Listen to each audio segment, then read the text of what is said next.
Hello and welcome. I'm your host, Wayne Blue. I'm joined by co-host Alex Wong. You're listening to the Hello and Welcome podcast presented by Betway. We were just off for the long weekend. Hope everyone enjoyed the fireworks. Certainly lots of fireworks.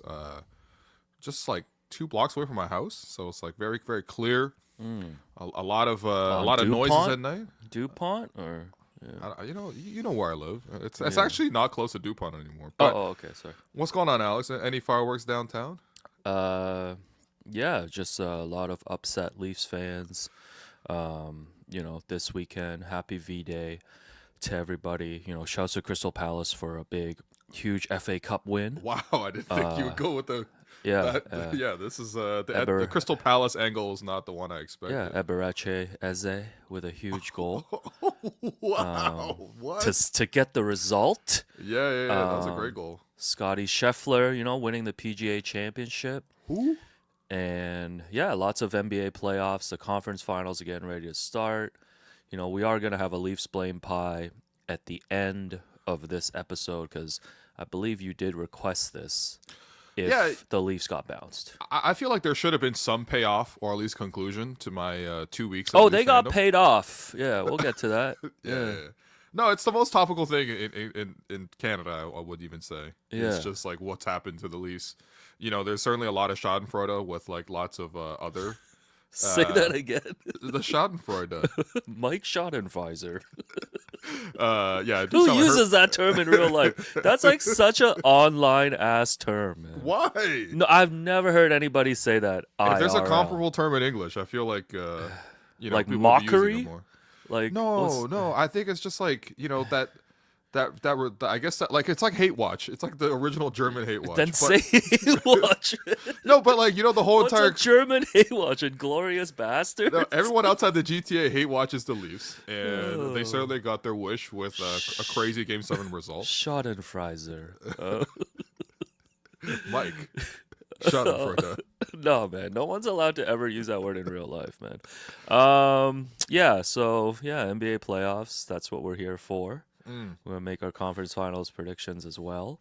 So this feels like days ago now, but, just to quickly catch up on the end of the second round, we saw on the weekend the Thunder and Nuggets were the only Game 7 in town in the second round.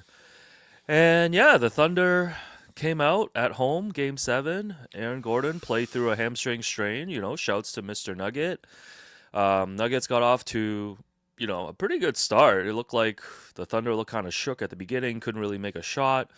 And then, they just got destroyed. I think the lead must have been up to like 40 at some point. And it was a thorough beating in Game 7. Thunder advance in 7 games. Your thoughts? Yeah, it was it did look like the way at the start. Like Denver actually had a lot of momentum at the start. Christian Brown was hitting a bunch of shots. OKC looked like they just could not hit the outside three. Like I thought, the focus of Denver's defense obviously was like how are they going to contain Shea, and I think they settled on, at least for their team, the best way to do it was like play zone, kind of throw 2 at Shea. Obviously the thing that you don't want Shea to do is play ISO because he's great at it. And you also don't want him to drive to the basket, and you want to show him 2 bodies early. Like, not even just help at the rim, but like help almost at the free throw line. Like, you can't even just let this guy get like a step of momentum from the free throw line. So they were playing a lot of doubles that way. And so what that meant was there was a lot of open threes on the wings, and OKC just kept breaking open threes. And it was just like, man, like if you were to drop a formula for how the Nuggets could potentially steal Game 7, like this is exactly it. And it was a pretty close game until first off, Westbrook came in, and that kind of gave up the initial lead that Denver had. Yeah. We'll talk about Westbrook in a second because we're making a blame pie. And then towards the end of the first half, you saw those like 3 straight turnovers where Alex Caruso, who was kind of the surprise hero of Game 7. You don't usually see a lot of new things in Game 7, but that was certainly a bit of a surprise. Caruso taking on the main defensive assignment against Jokic, and like there's nothing you can really do against Jokic once he has the ball, but at least you can try to deny the ball. It almost reminds me of how the Raptors used to play. Here we go, Raptor fans making themselves irrelevant in a conference final discussion. Please, But you don't have to do this. the way Nick Nurse used to like put OG on Jokic, and all you would really do is like front the pass and like try to like or front the post and try to like intercept the pass as much as possible. And that's kind of what OKC did with Caruso. And of course, it took Caruso a lot of, effort. Like, obviously, Jokic is way bigger than him, but Caruso did a great job of it. And those initial turnovers just immediately led to like transition points. I thought that got Jalen Williams going. I thought that gave OKC a lead. And I think once Denver saw that they were down like 10, 15 points, like they just knew that there wasn't enough like gas in the tank. MPJ, I mean, this guy was hitting like pure side of the backboard on his threes. Westbrook was Westbrook. And then, of course, Aaron Gordon, as much as like he was, I mean, this guy was on horse tranquilizers trying to play through a grade 2 hamstring string. And, it was interesting because they had the mic'd up segments with David Adelman and the Nuggets head coach. And they were like, "Oh, guys, just keep playing through Aaron Gordon as the point forward." And I'm like, why would you want to put more work on Aaron Gordon if his hamstrings toast? You know what I mean? And so you also saw like him trying to bring the ball past half. That's just another invitation to like get more ball pressure onto those guys. And I think in the end, like OKC's ball pressure won. Like I think that like they just like swarmed the Nuggets at every single step, and the Nuggets couldn't even run their offense. In the end, it was like Caruso punking Jokic, I think, is the headline. But as a Raptor fan who's seen Caruso do this exact same thing to the Raptors in that 9-10 play-in series, which is mostly remember for DeAr DeRozan. Like I'm telling you, Caruso did the same thing to Pascal back in the day. So yeah, just making this thing about the Raptors, man. That's what we do. Yeah, no, I can do that too. Let's just do that the whole episode. No, I thought Caruso was like the biggest dog for them, and this does remind me a little bit of when the Raptors had to get through the Sixers in the second round back in 2019 during their championship run.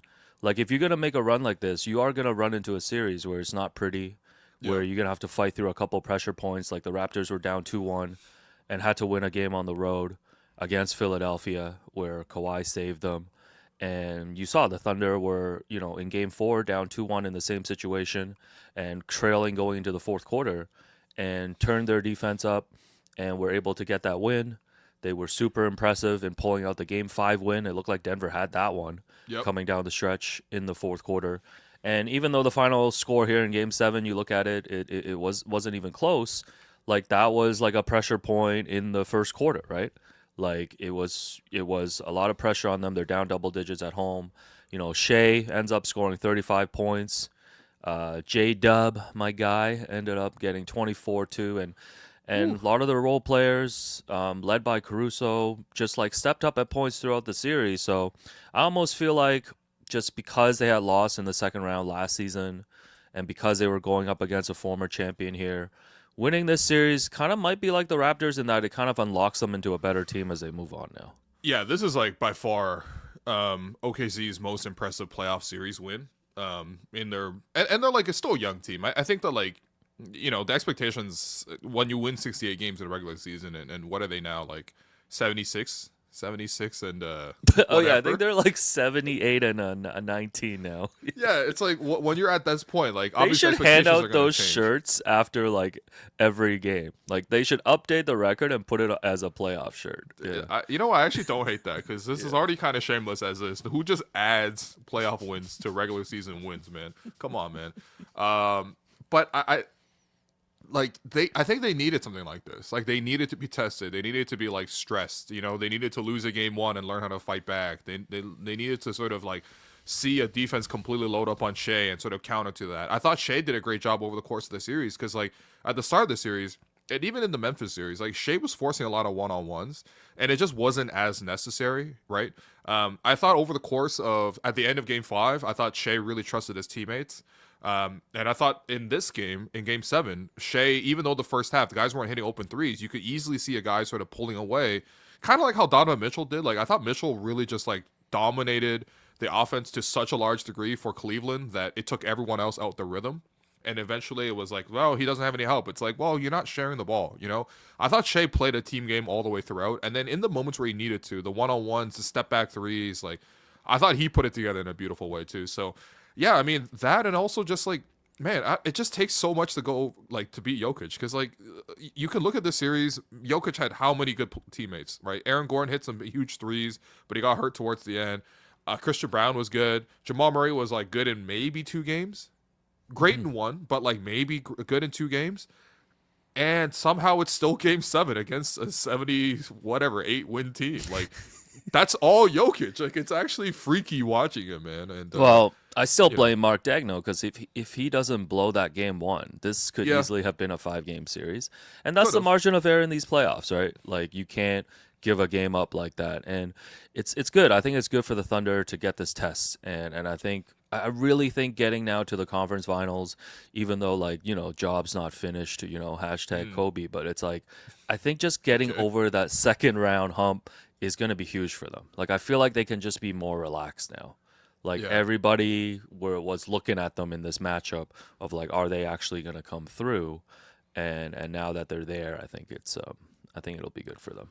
You want to make a blame pie? Yeah, let's do it. I don't really have a lot of ingredients for this one. Really? Okay. All Yeah, right. this might be a pretty light one. All right, we're throwing up this blame pie. Is Jerome there? I guess we could just start. Okay, so first person I'm putting on here is Russell Westbrook. Wow. Number one item. Yeah. I didn't know we had KOC on the pod, man. Yo, KOC has been going on a run so hard. Is I almost feel bad for Russell Westbrook. Almost. Markieff Morris still on that pod? Michael Porter Jr. Oh yeah, Um, Oof. Mike Malone and Calvin Booth as one line item. yeah. That's the double. That's a double combo. Yeah, that's really all I threw up. What? Really? Mm-hmm. Okay. I think there's clearly more things that you need to add to this list. I think that there the inconsistency of Jamal Murray. Man, I hate saying this because like Jamal is a Canadian. Jamal has these great playoff highlights, but I don't know. I didn't see Jamal Murray come up big in Game 7, man. I'm sorry. That's fair. I feel like you gotta throw Jamal Murray on here. Who else you gotta put on this Nuggets blame pie, man? I feel like we're missing some obvious candidates. Oh yeah, obviously Aaron Gordon's hamstring. Because like Aaron Gordon himself obviously was one of the big winners in this one, Yeah. but seeing him go out with the hamstring is kind of crazy. I think David Adelman might need to be on here. Really? I just I didn't think like. Adelman just did as best as he could. He was coaching 6 guys. I don't know. There was something about him. I think it was just every time they pan Yeah. over. I think this is like that handsome bias because All like right. he's got the opposite of that. I think we Who might else be is on good. here, man? Okay, all right, well, fine. We can run with this as is. Yeah. We don't have to force the ingredients. So The Westbrook Russell Westbrook getting 100% of the pie right. That was very funny. I'm sorry. minus 92 in this series on the court, 7 of 32 from 3. Aside from the stats too, it was just like every time he was in the game, I think if you're a Nuggets fan, you were just bracing for the worst. Like whether it was just a turnover, an overambitious drive to the basket, a double pump in my own head 3 from the corner that was gonna sail wide. Like he was just not a plus player Yeah. whenever he was on the court. And the Nuggets just couldn't be helped because they had nobody to bring off the bench. Right. And they just needed to buy like 4 or 5 minutes at a time in that scenario. But in a lot of those situations, like the game really tilted in the Thunder's favor. And you wonder if there was just a slightly more competent player in that role, how the series actually switches up. Yeah, I mean, look, I don't think Westbrook played it great. He had some good moments in this series. I'm not even gonna lie, but at the same time, I think that towards the end, the last 3 games, I don't think I liked his impact on the game. I think he's just like a fundamentally flawed player, especially at this point in his career. Like, I think that what you would like him to do is like be physical and disruptive on defense. It felt like a lot of times he was trying to punk Shea. Like that was kind of my feeling on this. Like not to like overanalyze a couple fouls, like it's like Angel Reese versus Caitlin Clark or anything. Body language, doctor. Nah, this ain't the WNBA discourse because I've seen a lot of that. Yeah, I'm it's been staying pretty away tough this from weekend. that. No, but I feel like people out Westbrook there. was just trying to like torpedo and like just like physically like I guess like just like try to dominate Shea, and I feel like Shea was just completely unfazed by whatever Westbrook was trying to do on the defensive end. And then offensively, it's just like there's a lot of hiccups, right? Like there was like when Westbrook came in the first shift that he had, there was like one play where like him and Strother couldn't really get the play going, and then like Strother ended up throwing the pass out of bounds, but Westbrook didn't really cut to the ball, and they were confused. And I was just like, yeah, I mean, like what Westbrook's so erratic that it's like hard to really anticipate what he's gonna do. And then, of course, like guys aren't really guarding him because of the shot. But then he also has the ball a lot. Like my favorite moments watching this series, because I guess I was pulling for OKC because that was my prediction. But I was like, whenever Westbrook was on the court, I'm like, oh, he has the ball instead of Jokic. This is great. Yeah, You know what yeah. I mean? Like, why is he? You know what I mean? Like, this will be like if you had an F1 driver in your household, but you still made like your your little cousin drive the car. Like, you're just happy when Westbrook has the responsibility of doing anything. And I feel bad for him because he is a minimum player. He did do well in the first series, but I think in this one, I'll give him. I'll give him like 25. I feel like anything beyond that is a little bit too much. Like he is just a bench player making the minimum after all. You know what I mean? Yeah, no, that's fair. At the 25, But he is fair. certainly was not a positive, especially towards the end. MPJ, Michael Porter Jr. We know he was dealing with Brother. the shoulder injury. He was wearing like a water balloon on his shoulder Yeah. for the whole series. Oh, bro, this guy should have it depends. I remember. On that thing. I think in Game 5, down the stretcher in that really close game, like he had a couple of shots there at 3 that could have swung the game, and they were way short. You could just tell like it wasn't his like normal just not shooting healthy, motion that man. was there. 9 of 36 from 3 for the series. So I think on one hand it's like, credit to him, because in the first round there was talks about possibly his season was going to be done, Sure. that he couldn't yeah. even play. He gutted it out. Yeah, he gutted it out. But then also on the flip side, I think even when healthy, Michael Porter Jr. is such a big part of that team just based on his contract and the roster construction that I think it's been a couple playoffs now where you're not seeing the return for what you're expecting from Michael Porter Jr. overall. Yeah. Man, I mean, a lot of this has to do with the injury. But I do think the overall player isn't necessarily that good. Like, I think, okay, compare him to like Aaron Gordon, who played through the hamstring injury. Aaron Gordon was still effective because there's other parts of his game. It's like if Michael Porter Jr. isn't knocking down his shots, what does he do? Right? And we've certainly seen him knock down some big shots. He is a premium shot maker in this one. Obviously, his shoulder's injured, but he had 2 points in game 1, 8 points in game 2, 21 in game 3, 3, 2, 10, and then 6. You know what I mean? Like, it's just, especially for how much they're paying him, I think that's like roughly around 40 million. Like, it's just, yeah, like this, it just doesn't really represent his like true value to the team. I will give him credit for playing through the shoulder injury. I think that's the same thing that Jacoby had to start the season, and we know that Jacoby missed like probably a month and a half, and he re-aggravated the injury to start his career and to start this season. But like, it's the playoffs, so he played through it. But yeah, I mean, he wasn't a positive on defense. He wasn't like, there was a lot of games where he was left on the bench towards the end of the game, and like, it's tough to be benched when you only have 6 playable guys. Like, it's just like, man, anybody but MPJ. So David Adelman's like, yo, I trust 5 and play 4, bro. he's like, yo, if we played 4-on-4, I think this would have been a closer series. But yeah, MPJ ultimately, he probably getting 25 as well. Nice. Next up is the suicide combo of Michael Malone and Calvin Booth, both fired a week before Yeah. the start of the playoffs. And you saw Jokic too after losing game 7 at the podium. He was asked like how the team could improve, and he said they definitely just need more depth. Like, you look at the other teams that have made it to the conference finals, they're all deeper teams. And this was a recurring problem. Like, while they were having this infighting, there was Calvin Booth trying to draft all these young players, Michael Malone not trusting these younger players. And, like, there can be an argument about whether any of those players were actually going to pan out. Like, Christian Brown's the only one where you can clearly say, like, that guy's a starter in this league with some potential upside. But I think in the end, just all the infighting and the politics and the inability to really find space to develop any of those young players ended up costing the team for this season, in that, like we've been saying, they ended up having to just play 6 guys. Right. Like, Julian Strawther had a nice cameo there in Game 6, but there was really nothing you could count on. Payne Watson of Man, he Hotels.com He was not disappeared, good in bro. this series either. And there's really nobody else. Like, Zeke Najee's contract has just become like a running joke now, I feel like, for everybody around the league. And it's like there's nobody else like there. Yeah. So I think just looking back at the firing, the timing was strange. It was different. You had not seen it like that before. But looking back, you do kind of understand. If it was so bad behind the scenes, it was damaging the team, and it was time to move on.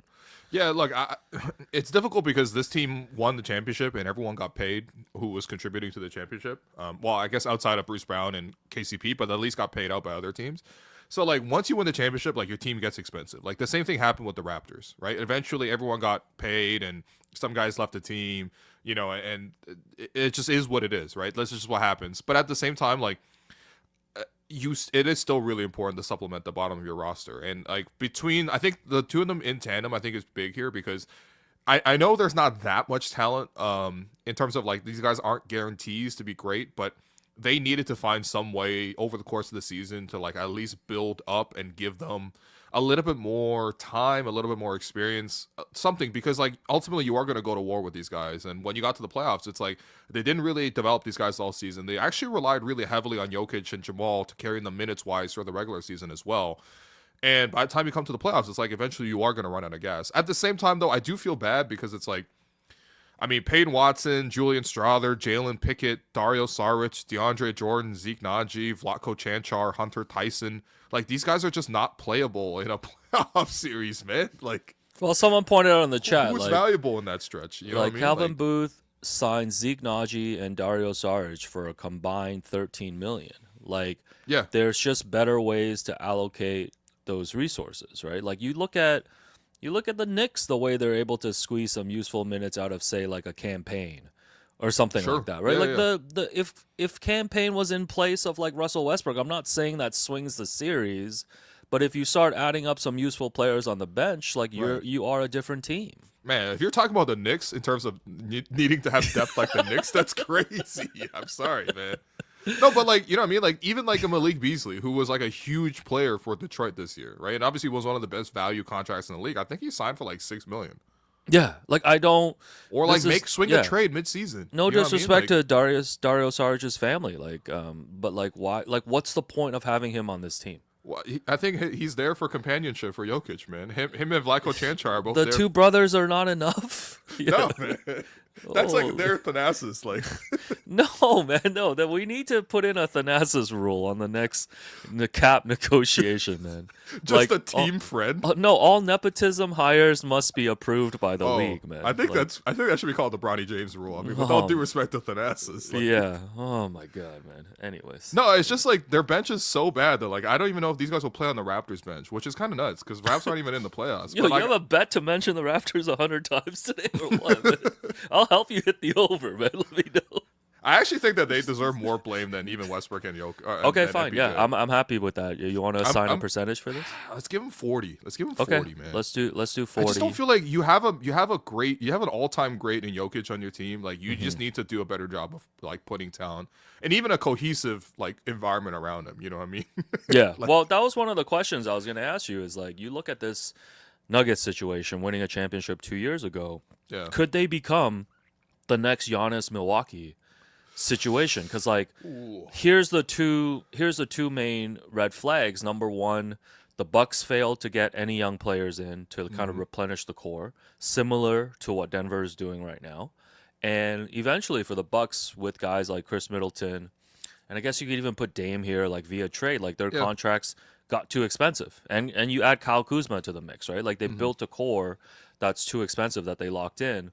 So for the Nuggets, the guys going forward in this core, Aaron Gordon has a 3-year, $103 million extension that kicks in next season. I think you're pretty happy with that because you know what he brings to the table. Like, especially now that he's like. By the way, this whole story about him building a home gym and turning himself from a bad 3-point shooter to a good 3-point shooter, I'm like, damn, shouldn't this? This should be on every player in the NBA. You know who should build a home gym? And not to like, I don't want to get beat up by Knicks fans, outside 7th Ave, is Mitchell Robinson. Why? I don't understand. Oh, okay. I don't understand why an throws? NBA player cannot spend time practicing free throws. And I'm not talking about turn yourself into an 80% free throw shooter, but there's no way you can't have a professional shooting coach who's probably available on the team to help you just get some arc on that shot. There's no way your shooting line drives. Like, you have to go practice that stuff. I mean, I was going to say, he has the exact same free throw form as you. Yeah, and that's why I'm upset. And he's a pro. Yeah. Like, can I get paid $12 million a year to go to the line and just shot put them? And then when I make one, ESPN tweets it's bigger than basketball. No, bigger it's than literally basketball is crazy. basketball. Holy man. I mean, Anyways, the free yeah, throws is always such an interesting thing. Like, I really don't understand why some players just like struggle with the free throws so much. sure. I think it's also one of the funniest things where like you see players change hands, right? Like Tristan Thompson goes from like a right-handed player to a Oh left-handed yeah, free throw Mr. shooter. Ambidextrous. Yeah. You have guys shooting one-handed shots like Jakob. You have guys shooting underhand. It's like free throws is the one area where it's just like it seems so easy and like 99% of players can do it. And then you just have like that select few that has to do like the weirdest shit to like get this thing off. No, It's- free throws it's are simply a not that difficult. I'm psychological sorry. war. It's a psychological war.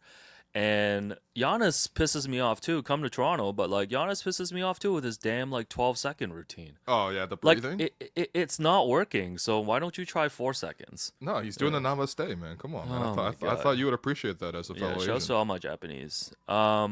So Aaron Gordon, I'm okay with that contract, but then you look at Michael Porter Jr., like you mentioned, making $38 million next year, Yikes. $40 million in 27. The only reprieve is that there's only 2 years left. But also, I don't think Okay. that's a contract that you're moving, or even if you're moving, I'm not sure. You're probably getting another like distressed asset back. Oh yeah, for sure. Like you're not getting great value there. I'm thinking Right. it's like, oh, you swap them to like say Miami, and you probably get like Andrew Wiggins or something. That would actually be a great trade. Like, Yeah, I well, think call Denver Sleepy would do that Pat, tomorrow. man. He's falling off. I think Denver will do that tonight, man. Yeah. And then the next person on our blame pie here, Jamal Murray's 4-year, $207 million extension kicks in next season. You can't So- say he hasn't earned it, but yeah, This is like a legacy payment. You know, he was You he was got it. incredible. yeah, He was incredible. And listen, Jamal can still have his moments. I'm not yeah. I'm of not course. I wouldn't say Jamal's like completely washed. But for what you're getting paid and for this version, you need like all-star Jamal Murray to be humming like all throughout the playoffs. Well, he's never made an All-Star team, so Yeah, but like you know what I mean? It's like when you need when he- playoff Jamal Murray in the regular season. Yes, more exactly. often. When he Yeah. kicks it up to that all-star level in that playoffs. And I think that's why you have him on this blame pie. Like he was up and down in this series. He was, but I mean, I don't know. My worry coming into the series, and part of the reason I picked OKC was just like, can Jamal handle just like the plethora of wing defenders that OKC throws at people, man? Like, it's like you got to deal with Lou Dort, and then you got to deal with Alex Caruso, then you got to deal with Cason Wallace. Like, when is this guy ever going to get a break? You know what I mean? And I just feel like Jamal's still really good. I'm going to give him 5. Okay. Give him okay. 5. Solid Nice. 5 is enough here. Next up, we have Aaron Gordon's hamstring. So Jokic actually said after Game 7 that he told Aaron Gordon that he didn't want him to play in Game 7 because, like, Right. I guess the big risk is he would tear his hamstring, Which is sounds a really big yeah, injury, which sounds man. really painful too. Yeah. And he would be out maybe like 4 to 6 months. So that was the risk that he was taking on. I mean, you saw the way they were positioning Gordon, like, yeah. you know, when there was stoppage in play, when the Nuggets were shooting free throws, like he would be back on defense already, like not Sure. boxing out. And even on offense, I think they just had him kind of like up top in the corner. Like you said, Adelman's like run everything through AG. I could not believe when I heard that clip. AG. They were like, make him the point guard. I'm like, why? You're just Oh. inviting more pressure on But he played really well, man. He was like grabbing rebounds, yeah. and when he He was couldn't grab boarding really boards, well, he yeah. was tipping to the guys. He had that one drive where you can tell he was like grimacing after and stuff. Yeah. Great effort. I mean, comparative For sure. to what OG tried to do in Game 7 last year against the Bro, Pacers. That was not legal what they did to OG, man. When he Like, did I that could to- not believe it, man. Honestly, what's stronger than like horse tranquilizers? Because that's what OG was on. Yo, they put OG on like ketamine and shit. There's this They're clip. like, here's some Fenty. Like, it was crazy what they did to OG, man. There's this clip of him sitting next to Leon Rose pregame of Game 7, Yeah. and bro legit just froze for 40 minutes. No, they had OG looking like, what's his name? Michael Beasley on the bench, man. He's just rubbing someone else's knee, man. He's not there. That was not fair what they did to OG. At least they gave him the max contract, though, so that's fine. Yeah. Oh my god. But yeah, we definitely have to give, I think just for the context of Game 7, like once we heard about Aaron Gordon's injury status, Yeah. even if he did play, like that really lowered the chances of a potential upset. Yo, but this is the thing. This is why Michael Malone and Calvin Booth need more blame, because like Aaron Gordon off Percocets and one hamstring is still better than like 90% of their bench, actually 100% of their bench players. Yeah, So it is pretty insane to think I'm about. gonna give it like 4%. I mean, obviously this only happened for the game 7, Sure. and he still did play reasonably. But this is just crazy. I mean, honestly, Aaron Gordon is like, I don't like lionizing people doing this because it kind of encourages irresponsible behavior. But at the same Yeah. time, the fact that he was willing to do this for the Denver fans, like, I mean, he's an icon for Denver, man. Shouts to Aaron Gordon. Yeah, he's the mile high Willis Reed, man. Like he'll Okay. always be remembered. Nah, what do you think they gave Willis for Reed getting back out. in the day, man? Before they had all this special, Probably just cocaine, man. just straight morphine. They were like, yeah, here you go, Like, man. just put this up your nose. Yeah, Aaron Gordon also said after the game about the scheduling of the playoff games that he would really appreciate it if there was a couple of days in between games. Now, this is obviously Yeah. coming from a guy with a hamstring strain. I mean, he also they lost. They played game 7, so look at OG, Yeah, man. and he said the product of the game would just be a lot better. Do you agree with that? Because we did see specifically in this series, like when they were coming off the game 3 overtime, and then they played, I think, like 36 hours later, the game 4 was just Yeah. disgusting. That was nasty, yeah. And you know, when you look at the schedule, the first round gets spread out a little bit. Like you have like Sure. 2-3 day breaks sometimes. And then when you get to the finals, it's a very spaced out schedule. I think there's very rare back-to-backs. Like there's just Yeah, like sure. 2-3 media days. But second round and conference finals are usually just straight through games every other day. Do you agree with Aaron Gordon's point in any way? Do you think that should change? I think it was magnified in this year's playoffs because you also saw a lack of off days that didn't really allow Steph to come back in the other series as well in that West. So yeah, I agree to some degree. I mean, the NBA schedule is already kind of stretched as it is. I think everyone's answer is just to eat into the regular season, which I wouldn't mind. Like if they just like took 2 weeks off the regular season and like gave more time for like the play-in and then like the playoffs, maybe a little bit more rest in between. But I don't know. I mean, they got screwed a little bit. There's no doubt, but it's also part of the penalty of playing games like into game 7, right? Like one of the great benefits OKC had was they had a whole week off because they just swept their first round opponent.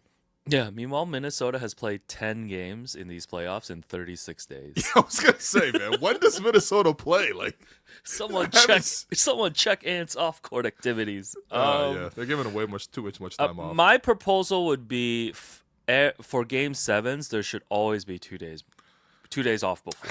But I want to mean, see the teams fresh. So you would rather see a game 7 on a Monday rather than a game 7 on Sunday? Like, there's also TV considerations. Yeah, I get it. I know there's all those considerations, but I think they could line it up in a way where I would just think if you want to put your best product on the court for a game 7, Right. why not give both teams 2 days off? By the way, a playoff scheduling quirk I would actually like to implement is stop starting series round 2 playoff games before round 1 ends. Yeah. That was That's- weird. Like there was like a game 7 going on, but then also the Pacers were playing the Cavs in game 1, and I was round 2. I was like, weird, what? weird eye feel on the TV. Yeah. Yeah. It also messes up podcasting's prediction schedules. Sure. And Most also, important. why the Western Conference playing tonight and the Knicks get an extra I don't day know, off man. tomorrow? I actually don't understand it. It's a little weird. I agree. Gene Lee, man, email me. Who? So you don't know Gene Lee? He sends out the playoff schedules every night. Oh, shouts From to the Gene, NBA, yeah. Gene Lee. Yeah, happy Asian Heritage Month. David Lee All-Stars. Last one, David Adelman. I mean, our young boy did a great job. You know, I think, taking over with a week left in the Yeah. postseason, and all the players endorsed him after. I think, except for That was Jokic. nice. Jokic is like, that's not my job. Jokic was like, man, I coached this team. Yeah. So everyone else, though, all the main starters were like, they would love to see David Adelman back. Yeah. I think the only gripe maybe I saw people say like he opened the second quarter of Game 7 with both Murray and Jokic on the bench, Sure. and the game got away a little bit there. But I don't Yeah. really have any overall gripes with Adelman, the position that they got him in. They just needed a guy to really stabilize things, and he coached 6 guys, so I'm okay Yeah. with him.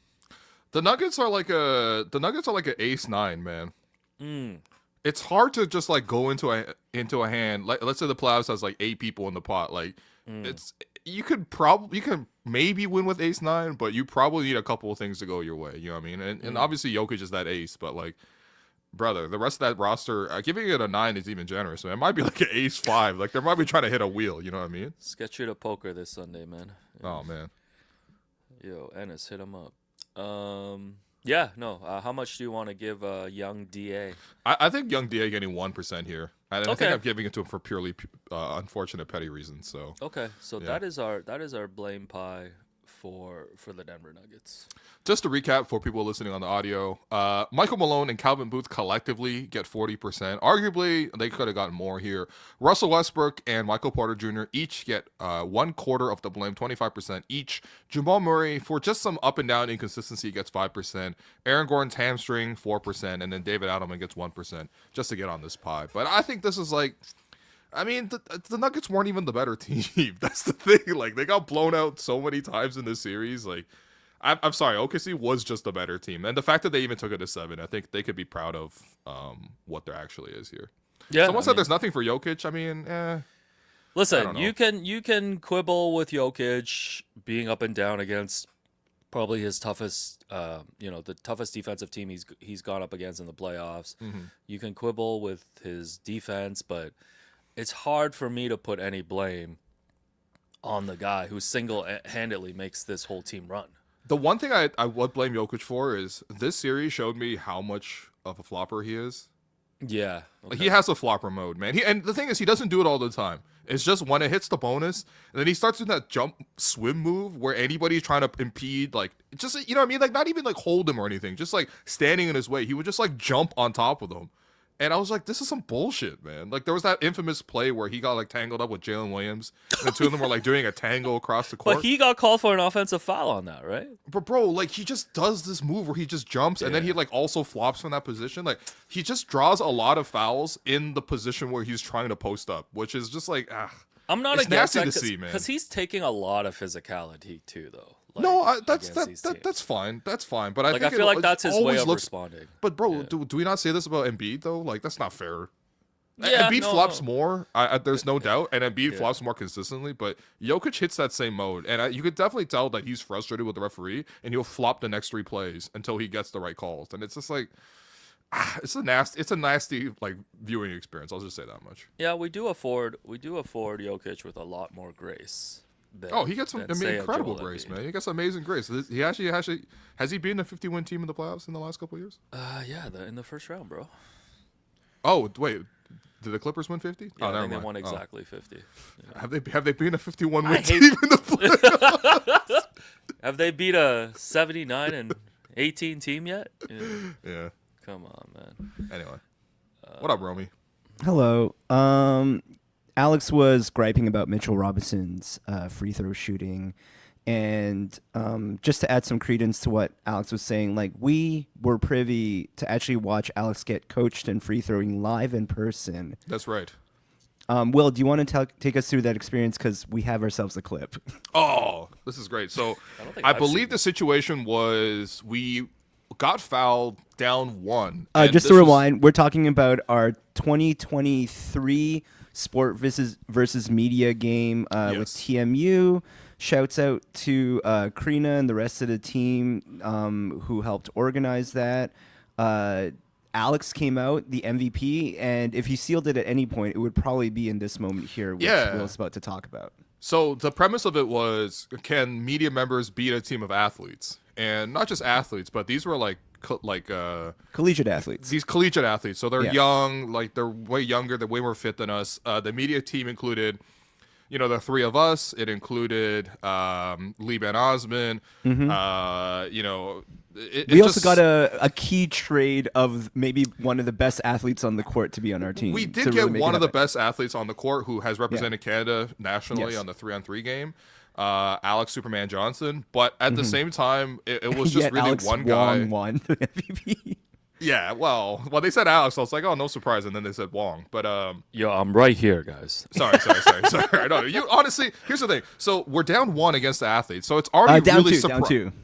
No, No, we're down 1. Oh, Down down one. one, You're right. You're down down one, one. You're down right. You're one. right. Down one. It was down a surprise situation because we're not expected. Again, a bunch of washed-up media members are not expected to be taking not pro, but like collegiate athletes down the stretch. It's a 1-point game. Alex gets fouled on a putback, and there is a chance to win the game first Well, off. why or don't we maybe go at to the least play go to right OT. now because we're starting at the foul. Here we Okay, go. Here we go. Here we go. Alex Wong. Oh, we got And he'll commentary. head to the line Yes. Look at them complaining about calls, with man. his team down by 1. Y'all athletes, man. Why are you guys complaining? 5.4 left to go. There's me Big behind free Alex. throws here. So watch after I We can miss get a this replay. first one. We're gonna get a replay. Oh, there's I Jerome. feel I feel like Yep. if they Got some yeah they subs coming they in start now. talking to me too. They try to get in my Right. head. As Yeah, number 2 is Alex Superman. Oh yeah.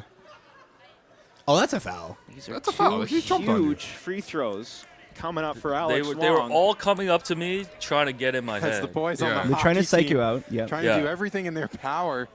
I was There's like, a Distract guy Alex jumping Wong. up and down on the baseline. He's on the hockey team. I think he actually played against us the next year, so I think it was a bit Why of a was I revenge. dressed like Yeah. the sous chef at Sushi Yugen? Yo, what? Okay, now watch this first one. Tight with his first. That completely misses. Yeah. That's a hard Alex break. Demar- So I think can- Will gonna come up to me and talk to me now? I think so. And we're gonna rewatch Yeah. this Chance again. to tie So with his first. I think it goes right of rim. Yeah. Alex Demofsky, Will Everyone's very Portakalis excited about this. trying to do everything to distract. Oh, Will Wong. already did talk to me. Will Yeah. told me to line it up and just shoot straight. Yeah, Line it so up pausing and just here. shoot it straight. Before, while everyone was getting in Alex's head, Will pulled him aside and just told Yeah. him. And Will, do you want to tell him what you told him? So this is I learned this from the Nick Nurse shooting book. Like if you actually go to Nick Nurse Foundation, you can actually buy his shooting book, which is quite small. It's like maybe 60 pages. But the fundamental thing that it really taught was if you're a left-handed shooter or you're a right-handed shooter or whatever, but like line up. Let's say Alex is a left-handed shooter, so line up your left foot and your left elbow in line with the middle of the rim. And then try to push through and just release with your middle finger and your pointer finger in between, like where where you would inflate the ball, which is like a good point of like the center of the ball, and just push through in a straight line. At least that way you're giving yourself the best chance, right? Because you're perfectly lined up with the middle of the rim, and assuming your elbow stays straight and your foot stays straight and your release is flicking between those two fingers in the middle of the ball, at least you're pushing the line in the middle of the ball. Of course, there's going to be different touch and different release points or whatever, but like at minimum, I was just like, Alex, just do that. Just like line up your Just foot, a line up middle. your arm. Exactly. That's it. Yeah, so then- before you even play this next one too. So Yep. like Will had What's given going through me your this head? advice.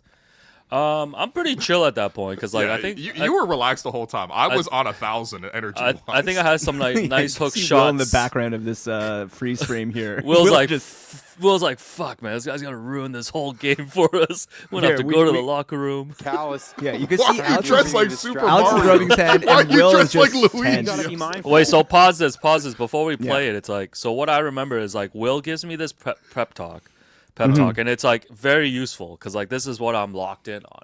I'm Yeah. like, just give the ball a chance, you know? Yeah, Line yeah. it up, shoot it straight, give the ball a chance. And then it was a bit of a contentious second half. Like it was Oh yeah, like there's a the lot two of shit sides talking. the two Yeah. sides, like we were getting a little bit like, you know, it was getting a little serious out there. Hmm. So I didn't appreciate when the couple of the players try to come up to me and like psych me out and stuff. Right. I Sure. remember they were just like, oh, it's a lot of pressure. I'm like, I remember replying to one of them. I'm like, yo, my dad swam from China to Hong Kong, man. This Oh, yo, Jalen Williams. Yo, and I was and I was bracing to miss both shots, and I remember just being like, "Yo, even if I miss, my life's still gonna be better than yours." Oh, my I whole was life's getting crazy. really petty. I was getting really petty Nah, because no got- one it was got more petty really than pe- me, bro. it No got one was really more petty petty than me in in this general. day. I I'm was sorry. getting really petty because I was like, "Yo, man, I'm definitely not making these." Nah. So I missed the first one. I'm still chill. I'm like, give it a chance. Mm-hmm. Let's do it. My mind's very calm after Will's pep talk. Yeah. Yeah. Mhm. Nice, Yeah, nice. and also like on the note of pettiness, like is it safe to say out of the three of us at this game, I would probably be the least petty of the bunch. Yeah, you were just Oh, yeah. just chilling. You were just yeah. hooping. No, Don't no, worry, but you're- but this is the thing about it. It got so petty that even I, after hitting a bang shot, turned to the group of hockey players on the side and gave them a Jordan shrug. Listen, there were some annoying things happening on and off the court in that Yeah, game. and it was me. It was me. I take full responsibility. I made this thing way too contentious. Okay. So here I we was go. Draymond. Yeah. Here we go. Second free throw to send it to overtime or lose the game. We playing this? Jerome froze. Oh, Jerome's gone. I guess I'll play this. I'm man. still desperately trying to click the button. Actually, only Jerome can play this. It's So, his video. so Alex shoots a free throw and it banks in. After all this hype, we don't even have it. It's so funny, man. People go crazy. We go to overtime and we win the game. Yo, Jerome, please come back. And I win MVP. Yeah. Oh. So, anyways, don't No, we'll come back to this video, guys. We'll just let Jerome figure out his Don't- camera situation. don't ever trash talk me at a charity game. Don't ever trash talk anyone who has never had real stress in his life at a charity game. Come on. Jerome, by the way, says his internet cut out. So No, it's all good. And the crowd goes wild. Yo, this is actually way funnier, man. Oh, anyways, so we can't even start the No, visual of we'll- the next blame pie. Whoa, make it happen. Oh my god. Oh no. Holy Anyway. crap. Anyway, We'll well, come back to that, guys. we Sorry, can, technical difficulties. we can switch. I mean, let's just talk before we talk about the Eastern Conference. Let's just talk. Let's talk Wolves Thunder, man. Since we were let's just talk on the Wolves Thunder, Let's talk Thunder. Wolves Thunder. All right. I think I've been seeing. I guess a general consensus is that the Thunder got through their toughest test with the Nuggets, Yeah. and I disagree. I think the Wolves are a really good team, Yo, Wolves are tough. and I think this is going lost to be. internet. Hi, everyone. Yeah, we're gonna get back to it. We're gonna roll a little bit with Wolves Thunder here. Yeah. I think the Wolves are gonna be just an equal challenge for this Thunder team. Now, I think there's a lot of concerns with the Wolves in terms of like they don't play really smart all the time. They got to dial down their turnovers. Yep. OKC's gonna jump all over that. I think Ant, for as great as he's been, still a little bit up and down as a playoff performer, and they're gonna need a legacy series from him Yeah. if he's gonna win. Who's gonna guard Shea? And then you've got X Factor players like our guy Julius Randle, and I think Jalen Williams is gonna be back in the spotlight too in this series. So what interests you going into the series thinking about it? I think it's gonna be a pretty different series for OKC going from, quite frankly, a team that doesn't have great rim protection. I mean, like, I thought the Nuggets did a great job of playing zone and stacking extra bodies, but ultimately, when you got to the rim and it was Jokic there, like, you can score. Versus a team like Minnesota that really shuts down the paint with Gobert and all their size. I think the number one thing with OKC is for me is just can they knock down their outside shots? Because I do think the best way to play them, that idea is out. Like, it's not like they've been found out because they're still in the playoffs and they're still in the conference finals. But the biggest thing with OKC is can you shut down their drives? Can you shut down, at least make it difficult for Shea to like get into the middle of the floor and like take a shot or maybe even get to the rim and kick out or whatever you want.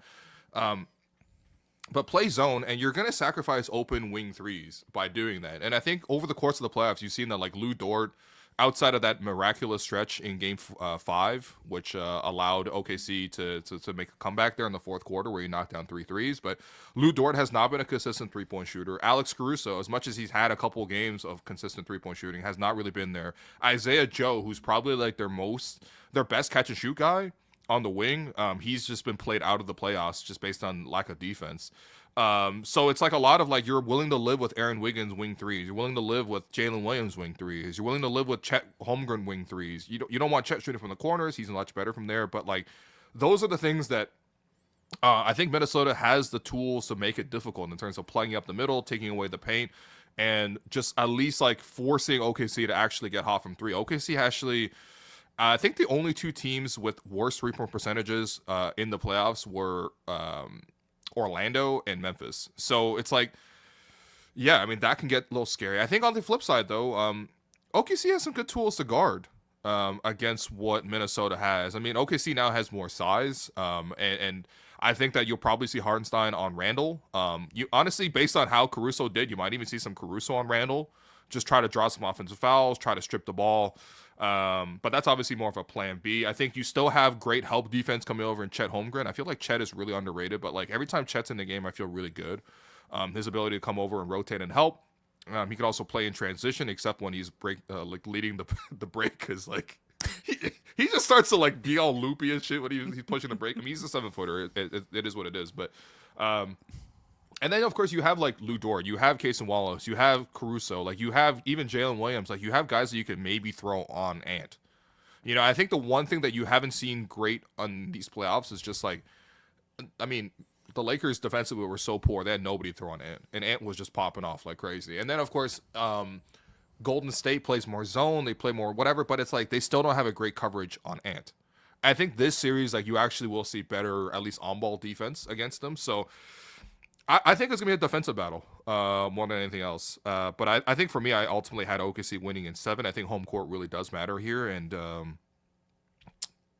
I don't know. I think as long as we get 7 games of this series, I'd be pretty thrilled. That doesn't really matter to me who wins. Well, how do you see this series? Yeah, I mean, I think OKC is probably going to win, but I'm taking Wolves in 6, just because I'm currently chasing you in the predictions. Gotcha. Yeah, because right now you are at 26 points. Jerome is at 20. And I am at 18 after locking in Celtics in 5 you know what? in the last round. To be fair, you got the first pick of which series to lock, and like this didn't make sense. Like I would have locked this too if I had the first pick. Yeah, but I think I locked in OKC in 7, which you locked in OKC in 7, which you basically earned 6 points. Let's go off that single victory. But I do think this is gonna be a closer series, and I think people need to give Minnesota more credit.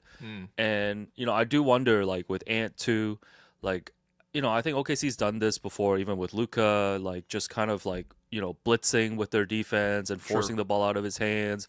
And like Ant's gotten better, I think, with that. Like he saw some of that against the Lakers in the first round and was able to problem solve through that. Like you mentioned, this is going to be a way tougher challenge than going up against the Lakers. I think this is a huge Lou Dort series, just in terms of, you know, how he's going to match up against Ant. I think that's going to get really physical, and that's going to be a thing. Can I be honest with you though? Lou Dort's getting to that territory where I'm like, I'm not saying he's like Westbrooky, but like he's taking some shit off the table that I didn't expect. You know, remember when Tony Allen made it to that series against the Warriors, and then they were just like, unplayable. We're just gonna straight up ignore him. And it's like, even though he's first team all defense, he's also like such a record scratch on offense. And I feel like Lou is starting to hit that point for me where like I get really worried about what he's gonna do offensively. Yeah, and I support him obviously because he's Canadian, but you know. I think this is going to be. I think that's why this is going to be one of the key things, because like the Thunder do have guys like Casey Wallace off the bench, who they could potentially just bring into the starting lineup, right? Like similar to last year, like they weren't afraid. They weren't afraid to bench Josh Giddey when it got to a point where he was unplayable in that Dallas series. And I think that's the other interesting too. The other interesting matchup too, like Mark Daigneault, Chris Finch, I think are two like great tactical coaches, and for a series like this with all the players, all the matchups and stuff, it'll be really interesting to see the adjustments and stuff. For me, like the Wolves just have a lot of X factor players. Like I need to know how Julius Randle, Jaden McDaniels, and Naz Reid are going to play in this series. Well, McDaniels I think is probably the most important guy there, because he's going to get the Shea assignment, and McDaniels is. Man, I mean, I can't believe how bad his brother was for the Raptors. But, like, he's so good, especially defensively. And I think the length and the ability to contest and maybe even change some of Shea's shots. Like, because Shea's so good at, like, stopping on a dime, maybe throwing a chicken wing, like a little bump, sidestep, you know, shooting at weird angles. So, like, it's hard to stop Shea already. But the one way you can at least be in the picture is with remarkable length. And I feel like with McDaniels, like, one of the biggest things for me is, can Shea actually score McDaniels on an island? Because if you can't, then I really feel like all of a sudden this series tilts a lot more in Minnesota's favor. Because as much as I like Lou Dort's defense, as much as I like Caruso's defense, I think Ant can score on those guys in more isolation and stuff like that. But I think McDaniels and the length and the quickness combination that he has is like really ideal. Like honestly, if you would draft me one guy in the NBA to guard Shea, I'd probably take McDaniels. So I'm really excited. He's really the X excited factor for about me, this man. series. Yeah, I think OKC should be the favorites. So you're taking OKC in 7, and I'll take the Wolves in 6. Random stat: do you care or not? This is Okay. the first Western Conference Finals to not be in either California or Texas since 1996. really, Yeah, so What is that? I guess Spurs were thriving. Mavs thrived for a little bit, Rockets, yeah, Warriors, Kings even, in the early sure, 2000s. yeah. Shouts to the Kings, yeah. Lakers, even the Clippers made one against Phoenix. Oh, that was Yeah. the bubble. So that's technically the last time the West wasn't in California. Or Yeah, Texas. so I it's mean, been they- it's they been have 30 7 years. Yeah. They have 7 of the 15 Western Conference franchises, though. That's not Yeah, fair. this is what I'm trying to figure out now is like I feel like we're being bombarded with so many stats now right. that I'm trying to be like, man, like this one doesn't matter. no, this I'm is like- pure trivia. This No, is I'm pure like, I trivia, respect that you dug this up, yeah. Right. but like, yo, what am I supposed to do with this? You know what I Nothing. mean? There's Yeah. nothing to No, do but with like, yeah, like this I does feel not matter. no, the stats are without due flying a respect. little bit too much now. Like I need my stats to be more meaningful, So Well, I think there's like trivia, and then I think there's like actual like stats. This is not really a stat. This is just like a fact. yeah, it's like a fun Yeah, it's a fun fact. Yeah, it's a fun fact. Yeah, but Shouts to Kings. I'm rejecting this one. Yeah, Yeah, that's and, fair. That's And if it did come from Cheeks, Keeks, I Whoa. apologize. No, Friday Not was for Mo the Goonies. Cheeks, man. Yeah, Not Mo Mo Cheeks. Cheeks. Okay, I'm trying to recover from our video glitch. Oh, there he is. He's back. Yeah. We're gonna get back to that later, Jerome. Yeah, Someone I said assume this as much. This is like Yeah. a Thad Young stat. Yeah. It's a little Thad Youngy, yeah. So is AOG. Blame pie. Okay, so on to the East. Oh yeah, Jerome, what's your pick for OKC Minnesota? I think I have OKC in 6. Okay, OKC in 6. Will's Yeah. got OKC in 7. I'm taking the Wolves in 6 to try to just catch up. Okay, so That's tough, man. It's tough. I think Will's already got this one at this point. Yeah. nah, not when I institute new rules in the finals. I Oh, did there you go. shamelessly switch my pick from Cavs to Pacers after learning about the Cavs I'm injuries. gonna make every in the finals. We're gonna have to predict the exact score of every game, Okay. and each of them will be worth 60 points. Yeah, Oh, okay, great. so your lead will not matter. Maybe, I don't know. I'd be really impressed if you could guess the final score, man. The crazy thing is just that, like, if Alex doesn't win by the end, this could be a real problem. That's what. We still haven't discussed the punishment or like what it is. So. We already said it's you got to buy Ryan Russillo hoodie. Oh yeah, they're Oh, is sold that out. what it is? My The bad. Camel Russillo hoodie. I checked last night. They're sold out. Yeah. Sold out. Damn. Yeah. That's real motion. No, right I there, signed up for the restock notification though. So. man. That's real motion over there, man. God Oh damn. boy. All right. So we're going to a blame pie, is what we're doing, or are we going to talk a little Celtics Knicks blame Celtics? pie. Yeah. All right. Celtics a blame pie. Yeah. So the New My York favorite. Knickerbockers advance to the By the way, you know what a conference. Knickerbocker is, right? Like what the Is term that- refers to.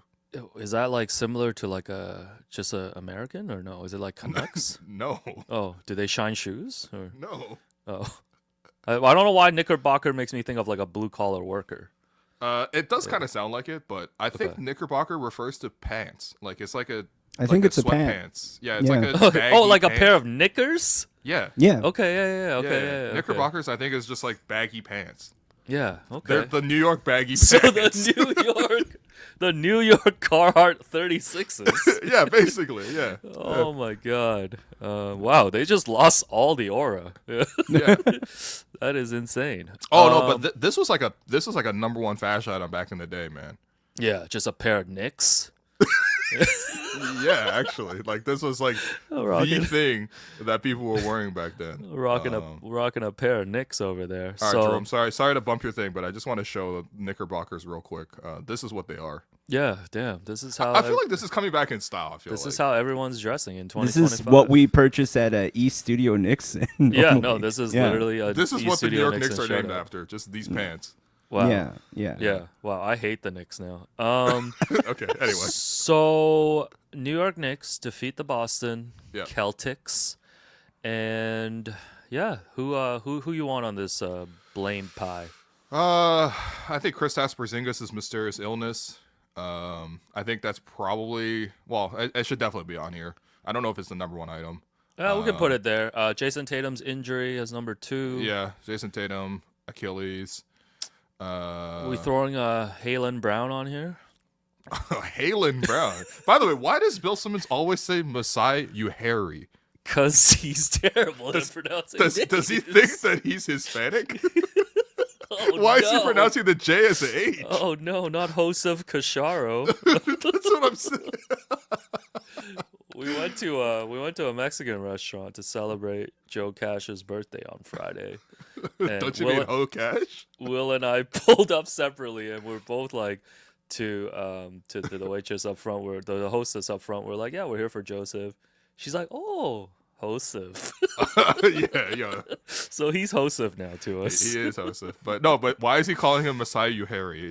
It just throws me off, man. I'm honestly- like, that's not even close to his Honestly, name. as someone who mispronounces names, I can't really get on Bill, but that is one of his most egregious ones. No, that one's tough, man. Besides, He been in the also NBA can for like never 10 pronounce. plus years, He man. also can never pronounce Andrea Bargnani. He Really? always says like Bargnani. Yeah. Okay, that's Yeah. tough. That's a really tough one. Yeah. Anyway, Halen Brown. Yeah, okay, fine. Put him on here, but I thought he Yeah. actually played great. Yeah, I really don't have a big problem with Halen. Jrue Holiday. Yeah. He was Yeah. he was not good in the series. Yeah, Jrue Holiday. I'm gonna Eric, put the Eric White. Yeah, Eric White. Yeah. no, man. This isn't a Herbie Boone territory of just like mispronouncing people's names or Eric overpronouncing. White. Yeah. I'm gonna put the second. I guess the new CBA. Oh yeah. Okay. New CBA absolutely. New needs to be on CBA here. / Grant Williams. Yeah. Yeah, / Grant Williams. I would say that let's put in Joe Mazzulla. Hol Mazzulla. Yeah. Yo, man, pronouncing every J as an H really does become a problem, man. Can we also put a person named Howard Hobson on there? Hobson. Yeah. Yeah. Howard Hobson. Hobson. Don't you mean Joward Jobson? Swatching. I was legitimately confused about what I was supposed to type there when you started saying it. Howard Hobson, man. Goodness. Yeah. Oh, someone wants Bill Simmons on this. That's fine. Yeah, We'll put I feel Bill like that's Simmons. totally fair. Is there any blame that Jason Tatum gets pre-injury? No. Yeah, he didn't play way. well. Yeah, but Okay. I feel like when a guy tears his Achilles, you gotta Okay.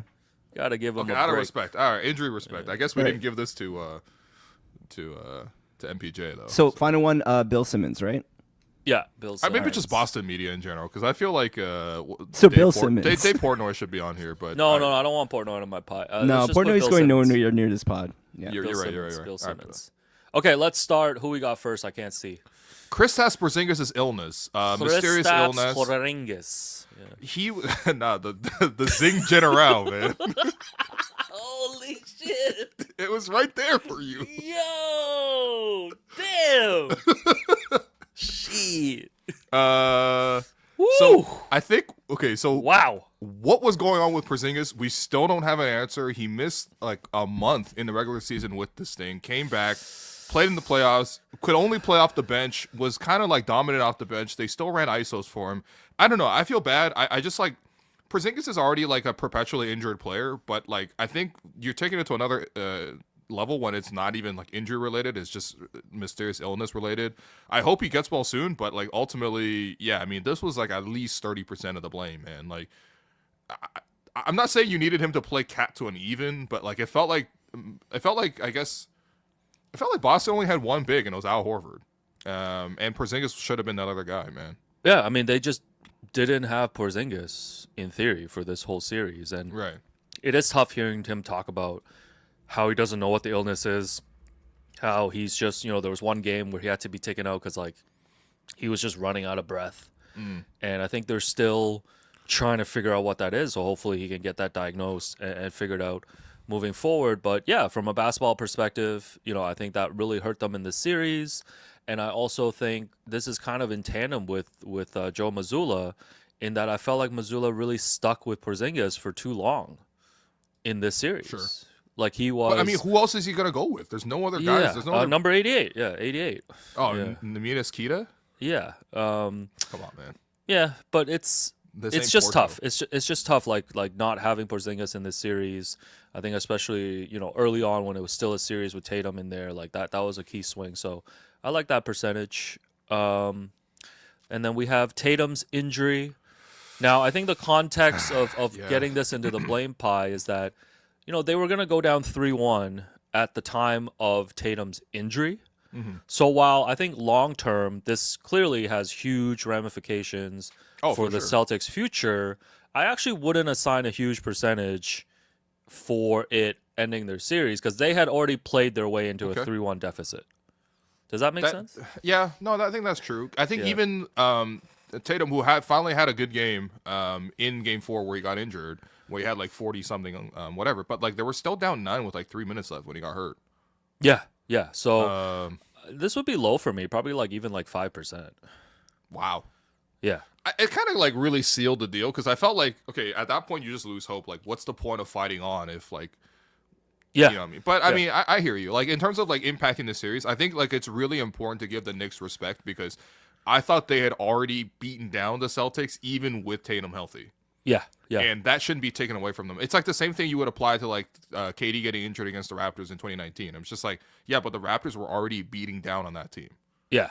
But So- man, if Katie was healthy, I think they would have came back. Yeah, well, maybe Anyways. KD shouldn't have been doing double Dutch skips with Sean Livingston doing the aura meme, man. Sean Livingston turned into Jalen Williams. Yeah, yo, bro. If I had an injured Achilles, the thing I wouldn't be doing beforehand would be, like whatever the I'm little pretty, pregame I'm dance, pretty man. sure Katie's doctor was like, things to avoid, like fatty foods and doing the double Dutch Bro, they were treating. pre-game. Yeah, have you seen like the hand pull noodles that Chinese people do with like the, like that's what he was doing with his Achilles, bro. Like, come on, That stop. meat was falling off the bone. Don't take it easy, KD. Like you're an all-time great, man. Don't- Anyway, okay. whatever. Okay, so I- low I'm just- percentage. Yeah, low percentage. Because I want to give the Knicks credit there. Jaylen Brown, I don't think Jaylen Brown deserves any credit, bro. Jaylen Brown played great. Oh, any blame? Okay, yeah, I think Jaylen Brown was. I mean, I know he won Finals MVP last year, stepped up when Yeah. Tatum struggled in the finals, but you never look at Jaylen Brown as kind of like, a definitive number one option. And when he was slotted into that role, he had a great Game 5. When they Yeah. blew out the Knicks, and yeah, I thought Jaylen Brown was fine during this series. There's nothing. yeah. So maybe give him like 1% just for fun.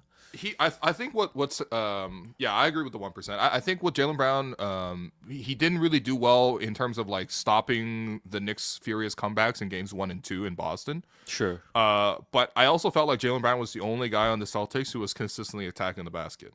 And I Yeah. thought his leadership in Game 5 was like the number one thing that really carried them through. It wasn't enough to like swing the series back in their favor, but yeah, I mean, I came out of this series with more respect to Jaylen Brown, all things considered. So, Drew Holiday though, man, Yeah, that's 35 mil. That's a tough contract, man. That's gonna be a tough contract for this team going forward. Yeah, I mean, Drew Holiday was so good for the Celtics last year. This series, he averaged 9 points per game. And I think maybe you would expect it. Okay, maybe fine. The scoring's not there, but are you going to shut down Brunson? It wasn't really a contest. Yeah, Like, no, I Brunson think was by this far was the a best player in the this was a series. terrible series for Drew, and I think Yeah. thinking about moving forward too, everybody's talked about like the second apron, which we're gonna talk about. Like Drew seems like the prime candidate to get moved, and I think Yeah. even with his huge contract, you're gonna find a contender who's gonna be like, we want Drew Holiday because he's such an Yeah. additive player in many ways, right? But you Yeah, just can't but- expect him. You just can't.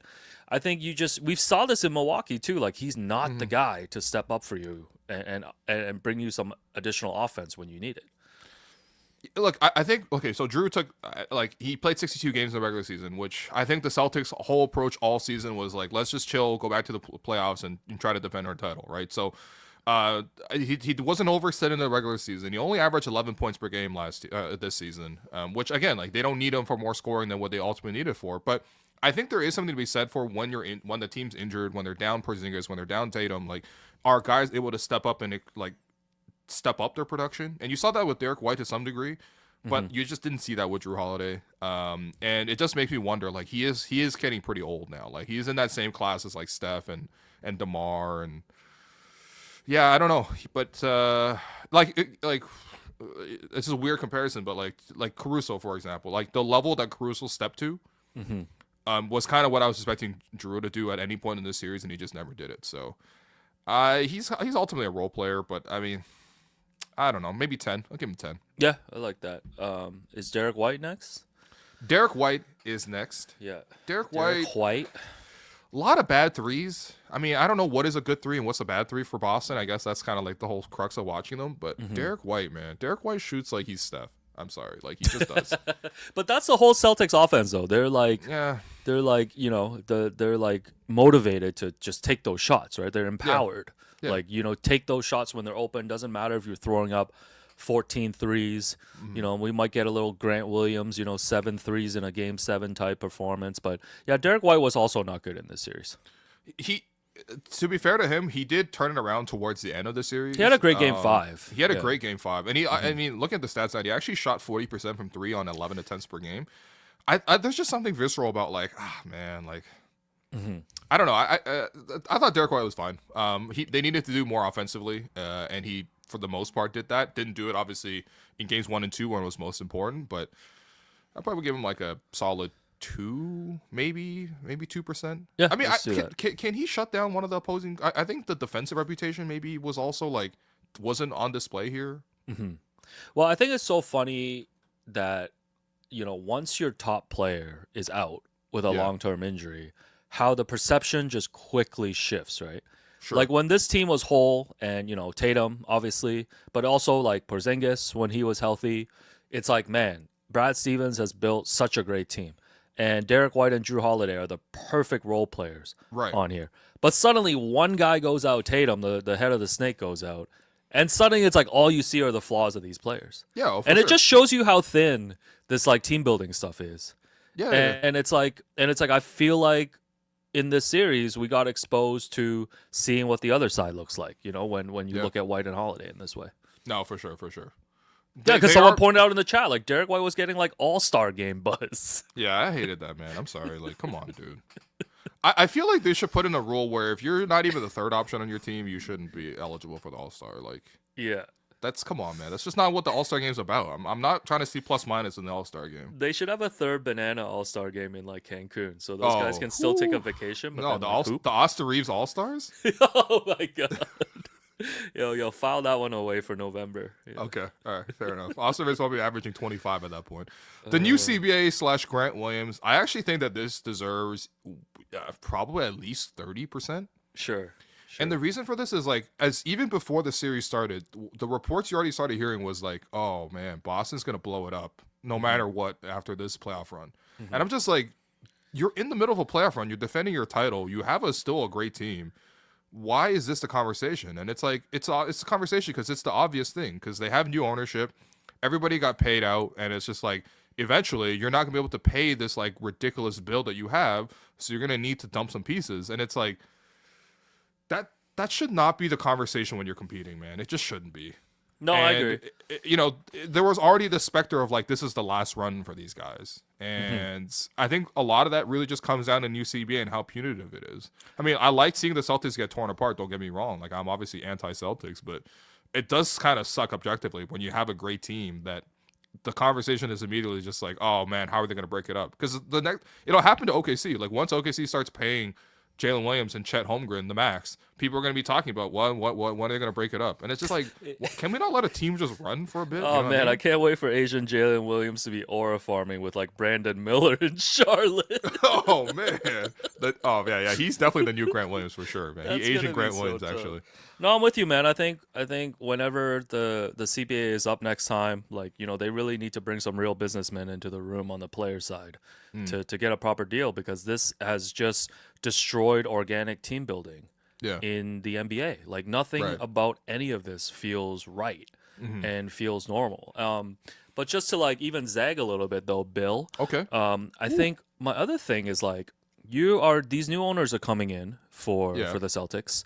yes. And we know that they're like armed with money. Like I don't have the numbers in front of me. I assume they're like, you know, billions. I mean, how much was the Celtics sold for? Like 5 yeah, billion? I think more than that. 6 billion? Something like that. But it's like you are potentially armed with paying like a $500 million bill for Right. next season's team. 6.1 billion? Yeah. Jesus. So Okay. I mean 500 million to people like us is like an infathomable number.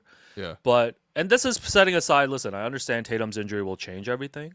Uh-huh. But assuming the team was healthy, it's like, yo, no, you should step up and keep this team. Like you shouldn't let a couple $100 million deter you. Because why would you take a step back and give away a couple $100 million and then not be a championship team? Isn't that the whole point? You spent billions on a team. What is an extra couple million? But isn't a luxury $200 tax bill million. like the team as is? Isn't that team going to be like 500 million? Yeah, but it's like you've spent this money to buy the team. You're currently one of the top teams in the league. Yeah. And this is assuming if Tatum was healthy, but it's like if the team was healthy, even if they got bounced early in these playoffs, like you got to spend the money and just keep going. Mm-hmm. Like why half-ass it, right? Like you do have the wealth to do it. Yeah. So that's my zag. Yeah. Well, I think that's fair. And I also think that it's fair. I see this comment in the chat. Like, I think future Celtics teams can blame the CBA proactively. But proactively blame the CBA is odd. They blew the series in game 1 and 2, and the CBA didn't do that. The Celtics did. I totally agree. Like I think that that's absolutely the case. I just don't like the fact that the specter is hanging over this team. Yeah. It's going to hang over all the great teams. It's going to hang over Minnesota because after it's not Minnesota's run right. this year, they're going to be like, well, are we going to pay for this team? And it's Yeah. like, bro, what do you mean? Are you going to pay for this team? It's in the conference finals. They man. already had to trade Cat, like preemptively. Well, it turned out to be a great win-win trade, actually. Yeah, we'll see. But yeah, I think new CBA. I think 30% is maybe it's a little high, but it is what it is. Joe Mazzulla, I just it's hard to say this because they've won the championship with this 3-point shooting strategy of just like blitzing and shooting every three possible, but the lack of a counter, I feel like, okay, you've already established a fastball, and your fastball is great. The fastball is probably enough to carry you through every single opponent, but maybe come up with a plan B, and I just felt like the plan B kind of sucked, man. Yeah, but I'm gonna zag here again, Bill. Okay. All right. I totally get that, but I also feel like their plan A was so good for them. Like the plan A was successful for them, right? Like just the way that they played. Okay. But I agree with you. It's like you live and die by the three. You have these strategies. Like they were never a great clutch team. Like I don't even know. Like well, what team that only shoots threes is yeah, gonna be amazing? no, in the clutch? but I think I agree with you because that's like the byproduct of you when you play this certain way. Yeah. And then down the stretch, you need to actually get a good look. right, And then suddenly it's like Tatum just doing ISO, There's the ball just a movement lot of stops, and they one-on-one in just this team too. yeah, and they just never really found that balance. Yeah. Yeah. So I'm zagging back to agreeing with you. Yeah. What? So I'm doing a double zag. Yeah. No, double zag is crazy. So I pump man. faked on the zag and now I'm back. Yeah. Okay. Yeah. I honestly, I mean, like, the thing is, you already The have your Celtics championship formula down. play like rich kids. Okay. They just Wait, hold on. launch threes. Hold on. Hit that. Wait, hold on. What? They just launch threes. They like the game to be easy, and when it Uh-huh. gets hard, they freak out. Yeah. Okay. Wow. Yeah. This is like Jack saying, "You got to play the city game." Like you're actually saying they got to play the city game. They're playing the suburban game. Yeah, They- they are playing the suburban game. No, they really are. This is a suburban S team. There's no doubt. Yeah, man. I think I just some more counters. I thought maybe finding a more balance because again, if you can master, I never felt like they were fully leveraging their 3-point threat either. Right? It's Sure. like okay, like Sure. for example, the Warriors, like they obviously have incredible 3-point shooting, but they leverage that with a lot of cuts to the basket, a lot of off-ball movement, a lot of guys just like being able to slip free for easier shots at the rim, a lot of 4-on-3s. You just don't see that. And part of that is because the Knicks did a great job of switching in this series and trusting their defenders to contain. Basically, they did to the Celtics what the Celtics defensively do to most other teams. And then it turns out that Jalen Brunson's a better one-on-one player than either Jaylen Brown or Jason Tatum, which was a huge part in determining these series. But like, yeah, I just didn't think that they were like well coached. I didn't think you got the most of your talent, even with the fact that they got some injuries. So I'm gonna give Joe Mazzulla for his perverse setup. Maybe I'll knock down Porzingis' health to like 35, but let's give Joe at least 20 here. I feel like 20 is warranted. And I think too, this is taking nothing away from their championship run last season. I know a lot of people like to put the asterisks up of injured teams that they went up against, but to me, like watching the first 2 games of this series and then blowing those 20-plus point leads, it just seemed like they reverted back to the Celtics team that we knew pre-championship. Like that was the Celtics team that was always blowing games, that you couldn't trust in big moments. Like Miami teams could go into Boston and punk them. Yep. And you just thought, I think maybe after the championship that they had gotten past that hump. Yeah. And it almost felt like they were regressing back. Would you rather have Jason Tatum or Paul Pierce? You know, Bill, I came away from this series more impressed with Paul Pierce. So we've run out of percentage. Just to note here, with the 20 that you gave, we have -3% left. All right, let's take 5 more off of Porzingis' illness. It's not fair to blame a guy for being sick. Yeah. Do you think it's as impactful as the CBA, which is would be the top, or would you even go lower than that 30? Yes, I do think. I don't know how to equivocate an illness versus a CBA. I think the CBA is more of a long-term effect. Sure. Okay. Like versus blaming it for this series. Yeah. All right. So you have exactly 1% left for each of them, which I guess you can just leave as is, unless you want to add more. Yeah, that's fine. That's fine. Yeah, I think that's fair. Alex, who the hell is Howard Hobson, man? Howard All due Hobson. respect. He's a coach. And a former NCAA rules committee member. Okay. And is credited with introducing the idea of the 3-point line in a 1945 collegiate game between Columbia and Fordham. So man. he must have been, I don't know. I'm Speaking assuming of the suburbs. I don't know if he's alive, like R.I.P. Or stay alive to Double H here. R.I.P. or stay alive is crazy. Howard Got all Hobson, the options covered. He must have been watching the Celtics these last few years, like Oppenheimer. Like what have I done? So he died invented in the 1991. Just to be So R.I.P. Shouts to the Hobson family. Yep. But yeah, the old mind of Hobson. He invented the 3-point line, and that led to the Celtics' downfall in the end. I mean, I don't know. It also gave them the one title in the last 30+ years, right? I guess that's why we give it 0.5%. I feel like we should bring back alliterative names. Like Howard Hobson just sounds sick, man. Like, you know what I mean? Like he sounds like someone important. You know what I mean? Like we should have more of these. That's all I'm saying, man. What if my name was William Wu instead of William Liu? You know what I mean? Like, just think about it, bro. No? Okay. You just get extra aura when you have alliteration in your name. All right. Next up, we have Bill Simmons. Yeah. Yeah, I mean, I'm not What if he was Bill Bimmons? Just before you get to Bill, just for people to get a visual, here is Howard Hobson. Ooh, look at that dribble. Look at that handle. Double H, man. Time to play the game. I don't understand why the handle back then was just what it looked like. You know what I mean? Like all the way out in front, like only dribbling the exact top of the ball. Like there's a little bit of that in your game, Will, when you do get away from a defense. You do I know. dribble out, yeah. But no, it's not this. But I can't dribble. But this is the thing. Like, we're talking about lifelong basketball inventors. Just got dressed like Pat McAfee on Raw, man. It's crazy. Oh man. Holy. Great reference. All right, back to the chart. Yeah, so Bill Simmons, I'm not going to say anything bad about my boy Bill, so, this is all you, man. What? Why is he even on here? I don't know. I think someone in chat wanted him in there.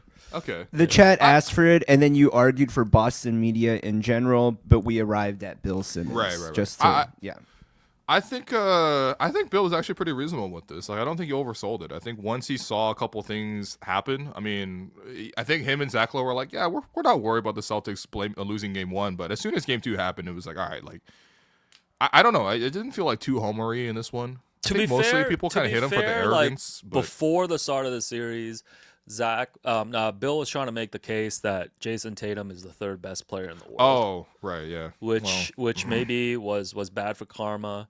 I mean, we'll slap him with whatever percentage is left. I think this is a good space for me to make another rant here. Oh, okay. One thing that I noticed during the second round of the series is we're starting to really make general use of the term emergency pod. Oh. So I've noticed on our one of our favorite programs, the Hoop Collective, hosted by Brian Windhorse, currently ducking debris from Knicks fans. From Knicks fans. Yo, leave Windy alone. Yo, people are just weird. Yo, stop throwing shit at Windy, man. Yo, don't be weird. So they labeled 3 emergency pods in the second round. The first emergency pod was when Dallas got the first overall pick. That's worthy of an emergency. Don't think so. That was a national emergency, man. For me, an emergency pod, the only emergency pod in recent memory is Luka getting traded. Okay, that's also worth an emergency, but yes, that, but it has to be that level. Dallas getting the first overall pick is not an emergency pod. Maybe we need like a DEFCON level. Maybe we should like I guess Luka getting traded is DEFCON 1. I mean, but like the Mavs getting the number 1 pick is like DEFCON 2 at least. And then they had another emergency pod for Celtics going down 2-0. Come on now. That's you don't need an emergency for that. And then they had a third emergency pod for Celtics getting eliminated in Game 6. Okay, that's not an emergency. Everyone knew they were going to lose Game 6. Everyone knew this. You know, if you're dropping 3 emergency pods in a week, you know what you're doing? You're just podding. You're just podding. Okay. It's 3 pods. This is the most passionate you've been about anything. No, I had this written down in my notes all weekend. I was waiting for the right opportunity for this. This guy was just walking. You're on your daily 5-hour walk. You're like, oh man, a new Hoop Collective just dropped, and you're like, it's not an emergency. No, I'm like, why does it say emergency pod in all caps? It's a 20-minute recap with Brian Windhorse and Tim Bontemps about the Celtics. That is a regular podcast. We need to stop overusing it sounds like the they're term. just doing a React pod. Yeah, we need to stop using the term emergency pod in this way. It's losing its meaning, and I don't like it. What about when we did an emergency pod of Brandon Ingram getting traded to the Raptors? Was that that's worthy of fine? emergency? That's fine. I think that's city specific though. Yeah, we're a Raptors podcast. That's a local emergency. That's not like No, but that was specific because they're a national podcast. Right. Yeah, and we had sources telling us ahead of time. Yes, we did. The news. Yeah. But yeah, I'm just pleading to the podcasters and creators. Stop using out there. emergency. Just don't overuse the term emergency pod. It's losing its meaning. Okay, so how many events in the last 10 years in the NBA would you say were worthy of the emergency? Like, yeah, so this is a new emergency pod. This is emergency pod and emergency pods. Raptors winning the championship. Sure. Emergency. Kawhi Leonard. The NBA just lost the title to Canada. Kawhi's Game 7 shot. Kawhi getting traded to Toronto. Yeah. Okay, that's definitely worth an emergency pod. By the way, you were on that emergency pod. I remember for Pound the Rock. No, but okay, here's my deal. You stepped in for me on all jokes aside, none of them are emergencies because they happen in the regular flow of just NBA programming. Like Luka getting traded from the Lakers is like something that jumps out of nowhere. Okay. You know what I mean? Like Kawhi winning Game 7, whatever. Everybody knew there was a Game 7 that day, so we're still podding anyways. Okay. An emergency pod has to be something that comes out of nowhere. Right. Like the NBA season's getting shut down due to COVID. Yeah. Like, not to be dark, but it's like Kobe passing away. Sure, yeah. Maybe you have a conversation, right? Yeah. And it's like Luka trade. I would put that in there. Okay. That's really it. I can't think of anything else from the last 10 years. I would have to go back to like O.J. Simpson, arrest. What about LeBron going back? What about LeBron going to the Lakers? That wasn't an emergency? To me, that's just a regular pod. Okay. Like he's done his dance in free agency. He's choosing. I can't believe you're so passionate about this. No, I hate this. I hate that I had to see 3 emergency pods in 1 week. Like, what are we doing? This is not the pit. Like, these are not emergencies. Still gotta watch that show because I don't really know what you're saying. Yeah. They're just in the ER. I feel like DEFCON levels make sense in this case because like some of these things are pretty important to talk about, but you should maybe like like DEFCON 1 is drop everything. You know what I mean? Like, okay, you Yeah. have to like see what's going on. Yeah. But like some of these, I agree with you. They're more like DEFCON 2. Someone said interrupting your fifth shower. I think that's the DEFCON level. It coordinates with how many showers he's taking. Yeah, fucking The hate first how shower- people know so much. The first shower is obviously way more important than the fifth shower. Yeah, So. yeah. But yeah, anyways, that was my little rant. Yeah. All right. Anyways, Celtics blame pie for the pod audience. To recap, Kristaps' mysterious illness, 30%. The new CBA / Grant Williams, 30%. Grant Williams is like the Herbie Hancock of the new CBA. oh, not like, the double H. Yeah, he's just going to be the most famous person on there. You're going to get 20% for Joe Mazzulla not being able to sort of get more out of this group. Drew Holiday, 10% for feels like he just was a tenth of what he typically is in this series. Jason Tatum's Achilles gets 5%. Arguably, I can get more, but whatever, it's fine. Derek White getting 2%, 1% for Jaylen Brown, 1% for Howard Hobson for inventing the three-point line, and 1% for Bill Simmons just because it's a Celtics blame pie. It's his concept, it's his team. He's got to be on this thing. Great job, Bill. So Knicks Pacers is the conference finals matchup, and I'm super excited for this. I think As it was Jerome- foretold. I think Jerome as well, because this is a classic '90s rivalry. It is, yeah. That is being brought to modern day. So Will, It's also a what- modern day WWE rivalry. Oh yeah, I'm getting sick of that now. they're really pumping that stuff up. Tyrese Halliburton was on Raw last night. Again? Yeah, they did like It's a the satellite middle of the interview. playoffs, man. What are you doing? Listen, Yo. Rodman literally went to Nitro during the finals. Who are you, This is what are child's play. What are we doing? No, he was still in Indiana. They just did like a remote interview with him. Yeah, so he didn't pop Okay. up. He zoomed in. Okay, all right, that's different. Will, Wait, since you're on that note, I'm just going to ask you guys right here. yeah, Which shirt are you getting for the WWE if you're choosing between the two? neither. They're both terrible. Yo, by the way, the Jalen Brunson 3-point celebration, could someone explain to me what he's doing in that celebration? Yeah, it's No one has real ever zest. been able to get a Like an answer out to of- it. doesn't Yeah, he have because a we were pod? trying to ask about that on No Dunks too, and we just didn't Yeah. know. Wasn't it a reference to? Isn't there a soccer player that does the same? Well, there's yeah. Luis Suarez does a thing where he kisses his three fingers for like, and he kisses his wrist basically. I think he has like his like family's names tattooed on his wrist. Right. So he has a celebration that he does that, but that's different than what he's doing. Jalen Brunson's like sniffing three fingers to the face like this. Yeah. And I just need to know like what is the specific thing that he's doing in this It's instance. real zesty. I just don't. There's just something going on. Okay, if anyone in the chat can please explain to me what he's doing, but he's got. We I'll- should I'll not go be do going some to the research. chat for this. The I'm gonna thumb, go the do middle some finger, and the research. pointer We're not finger. gonna go to the chat for this one. Will He respectfully. sniffs and then he like releases it. I don't know Yeah. what he's doing with. I'll that go one. to the. I'll just go to Google right now while you guys talk about the series. Yeah, and Okay. ban 9 people from the chat. Someone said doing 3 lines like Adidas. Oh Woo, my god. bars. Knicks Pacers. What are you looking for in this series, Bill? I think what's really impressive to me for the Pacers all series is how much they've maintained their identity. Like they have not changed anything about the way they play. To be honest, the Knicks kind of the same way. The Knicks are just like, yeah, we play 6 guys. Like the Knicks are like, we treat the regular season like it was the playoffs anyway. Like we just play these 7 guys, and I think for me, like, does depth actually matter here? Because I think Indiana has consistently shown that they have like anywhere from 8 to 10 guys on every given night that are on. And it's just really hard to cope with that. I think that maybe the longer the series goes, maybe the longer it affects it. Obviously, last year they played each other, and there were way more injuries to sort of factor in that one. But like ultimately, the Pacers were able to outlast the Knicks in 7 games.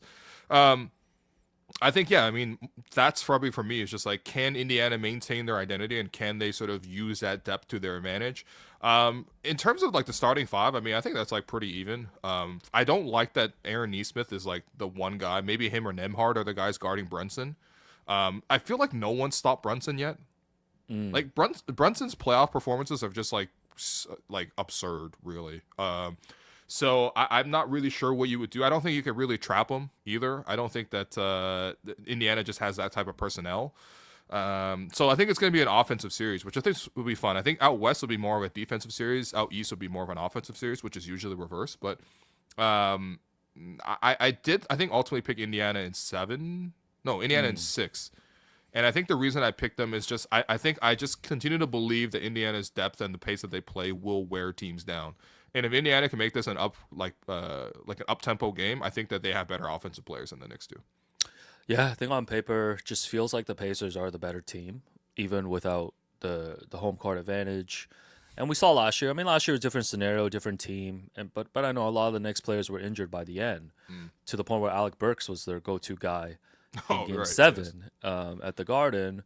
But you wonder if maybe, even though they're only running with 6 guys, that, this new starting lineup might be good enough over 7 games for the Knicks. And I think their formula is pretty simple, right? Like, just get it down to clutch time. Yeah. And then just see if Jalen Brunson can carry you through. There's definitely going to be conspiracies flying if Knicks are winning any games with, like, free throw advantages and stuff. Because I think the general consensus is, like, the NBA would love for the Knicks to make the finals. Again, this is another one where I think the Pacers are going to win, but I'm taking the Knicks in 7 because I'm trying to catch up. Oh, you're trying to hedge? Okay, and right now on Betway, so again, you can, for all of these series, you can bet for the games to go exactly the number of games that you think it's going to end up.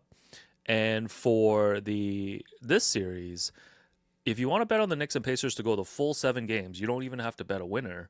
It's a 2.80 odd on Betway. So I actually like that bet because I do feel like this is a really close series, and I can definitely picture a Game 7 with ticket prices going for $50,000 on StubHub at the Garden. So yeah, Knicks Pacers to go 7 games is 2.85 odd. Make sure you hit the QR code below. Check out all your bass betting needs on Betway.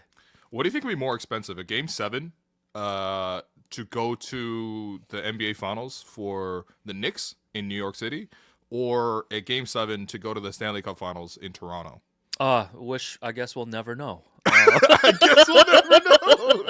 Damn. I guess we'll never know. Well, this is the thing. So OKC, I don't know if you saw this, but the most expensive ticket to get into OKC Denver was $187 for Game 7. Yeah, man. So let's say, for the sake of argument, Liverpool, your favorite team. Oh, yeah. Let's say, because you've never been to Anfield. No. To watch I gotta tap the sign, man. So give me the Game 7 scenario equivalent of a game at Anfield. Oh, like a cup final. Like a cup final. This would be like Champions League. Well, I guess they wouldn't really play Champions League final in Anfield unless they were already selected. So Europa Mickey Mouse Cup at Anfield. It's Liverpool versus Arsenal, those losers. Wow, we're both in Europa's tough, man. And the get-in price is, let's say, $10,000. Okay.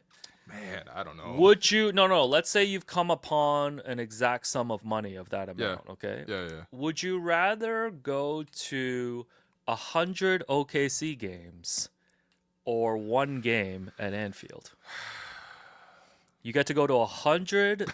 I don't know if I want to go to 100 OKC playoff games. Man. I love hoop, but damn. You go to 100 OKC playoff games versus just 1 trip to Anfield. Yeah. I think I'm taking the 1 trip to Anfield. You're taking the 1 trip. Okay. Yeah, with all due respect, but I can see OKC in Toronto whenever I want. This is the new 100 guys versus 1 gorilla. No, I'm good. I actually don't think. No. Okay. I think I'm going to Anfield, especially for a cup final. Yeah. I mean, maybe not for a Europa final, but like. Yeah, for sure. Okay. No, maybe even an FA Cup final. I might even do it. Yeah. The FA Cup. Yeah. Hey man, shouts to Crystal Palace, man. Yo, taking down man. City. Esperebe Eze. Yeah. Yo, man, that's not his name. Damn it. You make me sound like the Ting Tings. What? Yeah, Jerome, what's your pick for Knicks? I got Pacers in 6. Nice. And I also have some quick research done here. Okay. I found a website, I found an article on sportingnews.com talking about it. The ultimate thing is there is no real answer to it. Jalen Brunson's usually pretty coy about it, and then when he was finally pressed, he's like, I don't really know, I just started doing it.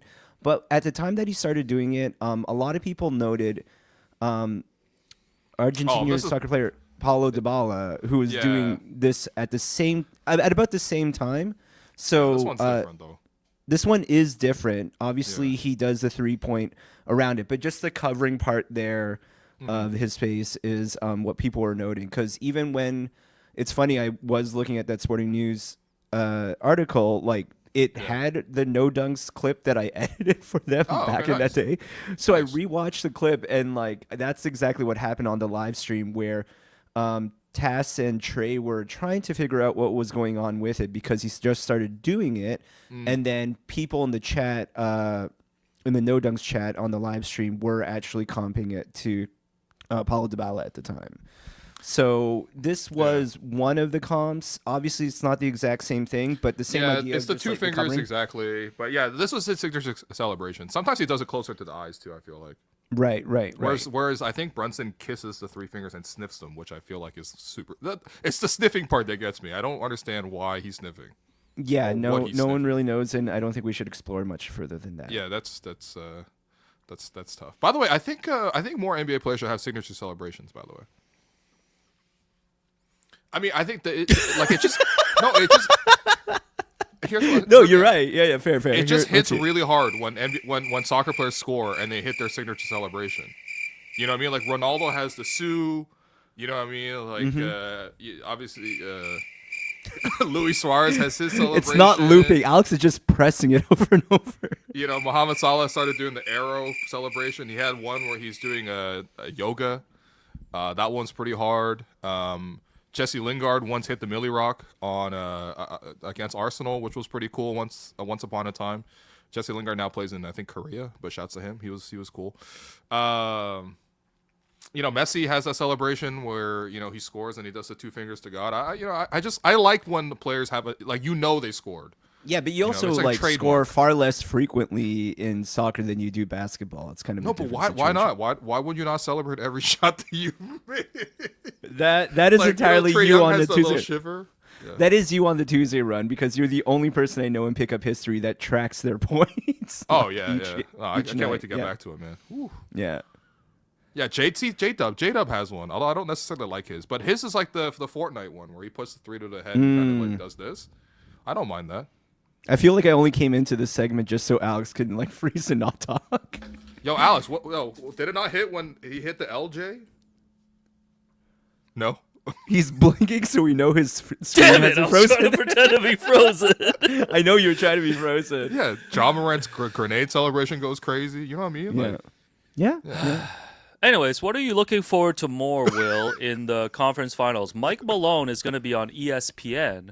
Oh wow. Draymond Green is going to be joining Inside the NBA for the first two games on TNT. Which one are you more looking forward Wait, to? which side is getting which conference? ESPN is getting the Western Conference. Okay. Yeah. yeah.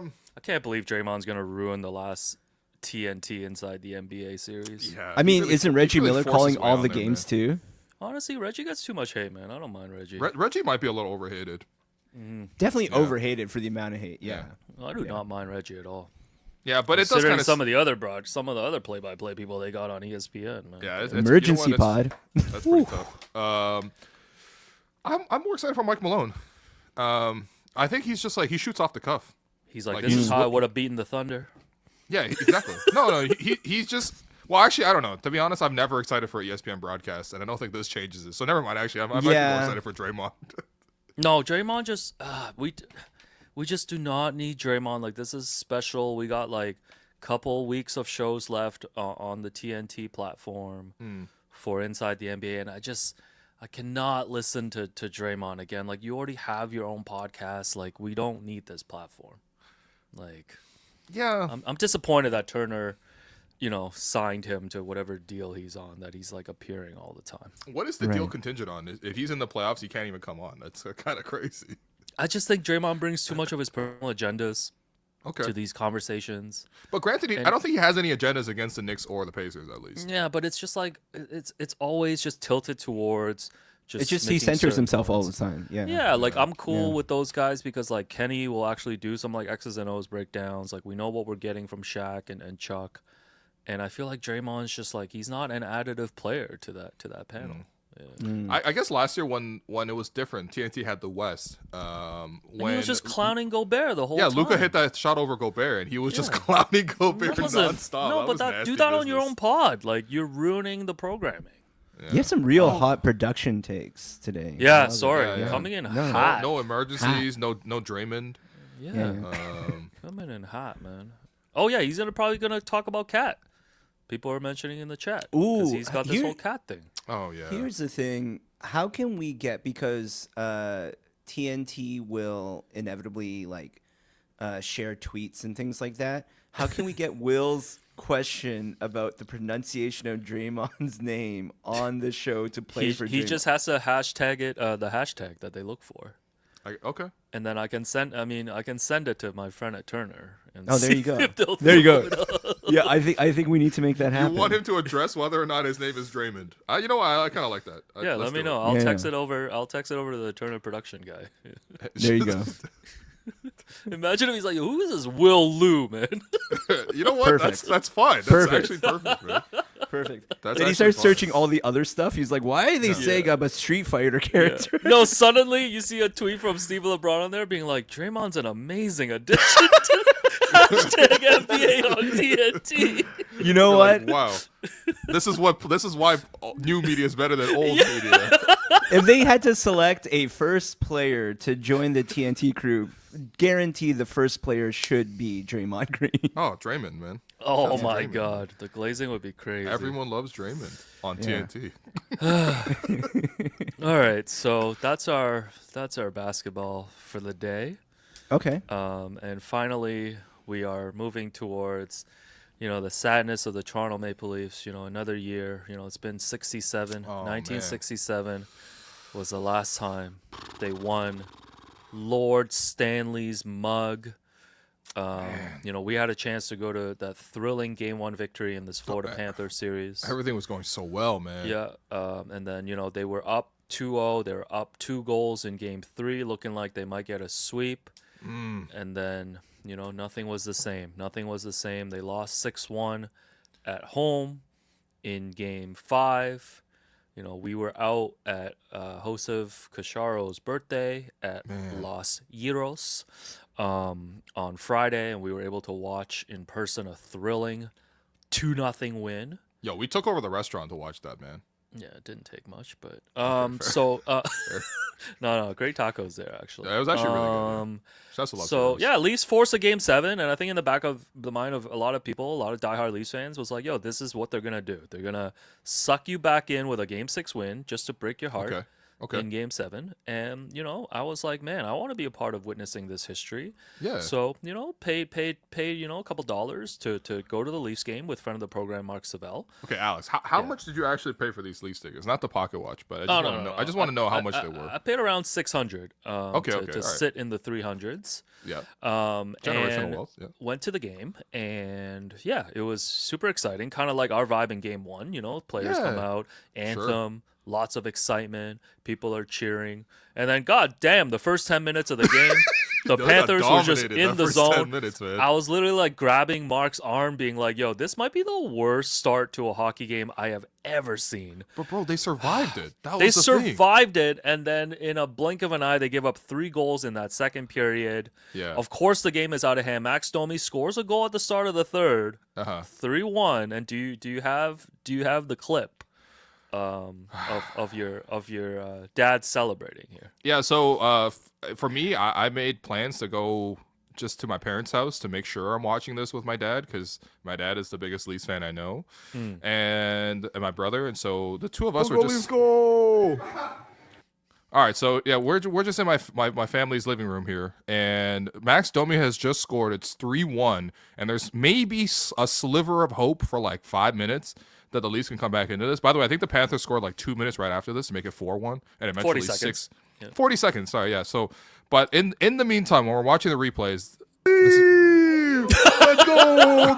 Come on, Ty Domi's son! Oh, yeah. Let's go! Go Leafs, go! This guy. Yo, they got my dad so hyped, man. They got my dad so hyped. This guy watching on a 12-inch TV wearing my free Leafs jersey that I gave you to wear for Game 1. Yeah, you can have that back, by the way. No, I don't want it. Yeah. Yeah, you sure? Keep it. Yeah. Anyways, 3-1, and there's like 17 minutes left, Yeah. and I'm like, I look at Mark, I'm like, yo, don't let us get the next one. Don't let us get one. Don't let us get one. This No, is how but- curses get broken. Bro, it was pretty hype to see Domi score that first goal. Like, I'm not gonna lie to you, like it gave you a little bit of hope, Yeah. and then then it was over. And then 40 seconds it was over. And then I don't know how much they showed on the broadcast, but jerseys were getting thrown. Yeah. There were guys walking straight up to like to the behind the bench and like just giving middle fingers to the players. Damn. Yeah. And People were throwing then- beers on the ice, I think. Yeah, a beer fell. A second beer hit. Sir, with, second like- beer is hit. yeah, the a ice? second beer. That's crazy, man. Hit the ice to the point where there was like a minute left, and they didn't even bother cleaning it up. Like you Damn. could visibly see just like the beer stain Yeah. on the ice because the game was over, right? Like they just wanted to get out of there. The season's over, man. And man, just the toxic energy that was there after the like in that loss in the last 10 minutes, almost worth it to be there just to see what it's like because like it is Yeah. a very like antagonistic relationship Yeah. between the fans and the team, and it's almost like there's just so much frustration Mhm. that it's like crosses the line beyond just like regular fandom in a way that's like really sad but also like really painful. Yeah. Yeah. Look, I think you and I should probably state sort of where we are in terms of Leafs fandom. So for me, like Yeah. I used to watch the Leafs like pretty consistently. Like I watched Mm-hmm. Leafs and the Raptors. I like basketball more than I liked hockey, but Mm-hmm. like I think where I tapped out was like 2012, that series where they're up 4-1 in Game 7, and whatever, they had the whole collapse. I still have nightmares as well as Zdeno Chara looking like Wemby in front of the net, tipping it home, past poor James Reimer, who just can't look around him at all, and like that whole Boston series and whatever. And from that point onwards, I would tap in sometimes for the playoffs, but it kind of broke me for like regular season wise. I'm just like, this is just not it. This is not the team.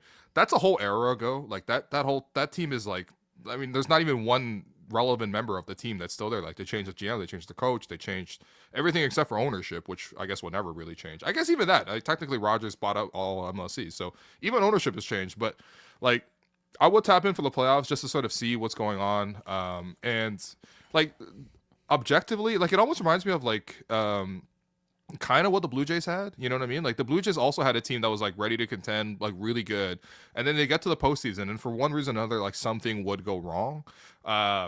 And I think with the Leafs don't even have like that one Jose Bautista moment. Like the fact that they made like what 9 straight playoffs, they don't even have one good moment. Like it's just like, what's one moment of the last 9 playoff runs? You're like, damn, this was awesome more than anything else. Yeah, they've lost 8 straight winner take all games. And I think in their last 5 game 7s, they've scored 1 goal in each of them. Man, Yeah, I was a big Leafs fan growing up, like in the 90s. yeah, The Doug Gilmour, like Wendell Clark teams, like 93, they played Gretzky, couldn't get to the finals. 94, they played the Canucks. And then the Pat Quinn teams, when they loaded up, played against like the Flyers. I remember them losing in the second round, Sure. losing in the conference finals to like Buffalo, Carolina. Then I kind of dropped off after that. And then in this era, I've only been like tapped in for like the playoffs and stuff. okay. But still, it's like I feel like if you're from Toronto, you're a fan, like just rooting interests, regardless of whether it's like basketball, hockey, baseball. Like I think you kind of do you get roped in when it's the Yeah. playoffs, right? You want to see how far they're gonna go, and this was the furthest that they went since like 2002. And they finally had a chance to get past the second round, and I cannot believe they dropped a dud like that. Like I'm fine with Yeah. losing 4-3. I'm fine with losing on a great effort, and then maybe the puck just gets tipped off a guy's skate Yeah, and it it's hockey, goes it in. happens, But to yeah. come and just like lay that egg, god damn, yeah. Bro, laying back-to-back eggs at home is Yo, man. like, okay, Game 5 was already bad enough losing And 6-1. Andre Iguodala, man. But then they go Holy- into Florida, right? They go into Fort Lauderdale. They're like, all right, man, we're gonna come out of this with a We win the no matter fort. what. Yeah. You know what I mean? And they take it 2-0, and you're like, okay, Matthews has finally scored. Like, Patches, great shift by Patches to sort of tap that one in. And it's like 2-0. You're like, man, we got a great goalie performance. We got Matthews finally scored. We're back home. We got a second chance. We got a second life at this. And then to lose this 6-1 is just like, I mean, like, they even survived that first onslaught. Because, again, like, the Leafs should have conceded, like, 2 or 3, I think. My in the heart first could 10 not minutes, stop man. racing during those first 10 minutes. So I was like, are they playing 5-on-4 right now? Yeah. And then the stupid second period starts, and they just immediately start losing composure. Oh, my Give up 3 God. in, like, 6 minutes. And then they finally score one in the third. You're like, okay, maybe you can make it a game. Because, like, yo, it's 3-1 with the whole period left to go. I mean, you could do all sorts of shit. And then all of a sudden, like, bro, when they started pulling the goalie when it was 5-1, I was crying. They pulled the goalie, and somehow it seemed like they were playing one man down still. They pulled the goalie at 5-1. Oh, my favorite was just lining up for 30 minutes to go pee, after the second period. And then when Damn. you got in there, it was like someone yelled, "Yo, Leafs in 8," and everybody just started laughing. Yo, that's crazy. Y'all telling knock jokes in the bathroom. Oh, what a terrible. And then the person sitting next to me, there was two older gentlemen, and they were Sure. from Scotland. Okay. And this was, I guess, probably they're on a company trip, and this is their first time Right. attending a hockey game, which I found out because this man was asking me to explain icing to him in the first Yeah. period. Icing is confusing, to be clear. I'm like, dog, man, I'm here for Game 7. It's not looking tight. It's not looking good right now. Like, I'm not trying to banter with you, man. And then Franz Ferdinand came on. Oh, And he's yeah. like, Take me out. you know, that's from Scotland, right? I'm like, yo, I don't care, man. I'm like, Eminem's from Detroit? Like, that's what they're playing right now. Like, what do you want from me, Franz man? Ferdinand from Scotland is very Yo, funny, he's man. like, that's Scottish. That's Scottish, right? I'm like, bro. I thought you were gonna say he leaned over. He's like, "Yo, that's insensitive," because that started World War Yo, One when he got that's assassinated. crazy. And then those memes where people take photos of the other person texting at a game. Yeah. So I did have. I mean, I'm not gonna post this, but I did take Sure. a photo of his phone. Like, he was texting his friend after the second period, and he's like, "Yo, this game is shite." Oh, he put the E at the end. He's like, Leafs down 3-0. This is shite. Yo, that's so funny, man. Yeah, I'm like, that's amazing, man. Anyways, yeah. Good times. Yeah, I mean, what a thing to actually attend, though, especially if you're a neutral. I just assumed everyone in Game 7 is heavily invested.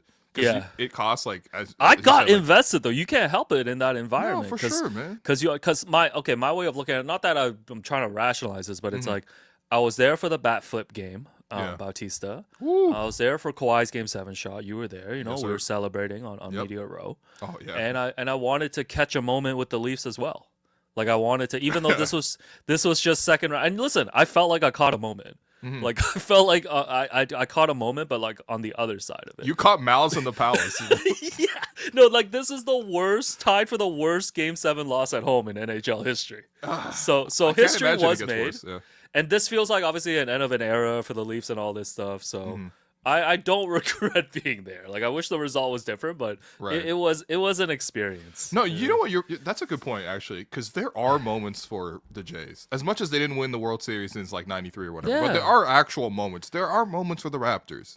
Yeah. There are just straight up no moments. It's just straight disappointment every Yeah. time for the Leafs. I think the fan base is just wound too tight too, and I don't blame them. Oh, for sure, yeah. But yeah. this is I don't even know what the experience was like when say the Boston Red Sox didn't win for 90 years or whatever after Babe Oh Ruth. yeah, right. This right, is right. what it's getting to though. Yeah, Like this is and it's like, and I'm not letting the players off the hook, but it's like the pressure must be crazy. And for they sure, they yeah. clearly fold in all of these moments. Like, you can't Right. tell them, like, there's no other explanation for it. Mm. It's just the way they played was terrible. Everybody looked like they didn't want the puck. And Yeah. that's insane. Yeah. No, it is pretty tough. I did enjoy that one moment. I don't know if you saw this, but I guess on the TNT stream there was one moment where they caught Marner's reaction, yelling at the Yeah, bench he to was- be like, "Yo, wake the fuck up!" And I'm like, "What?"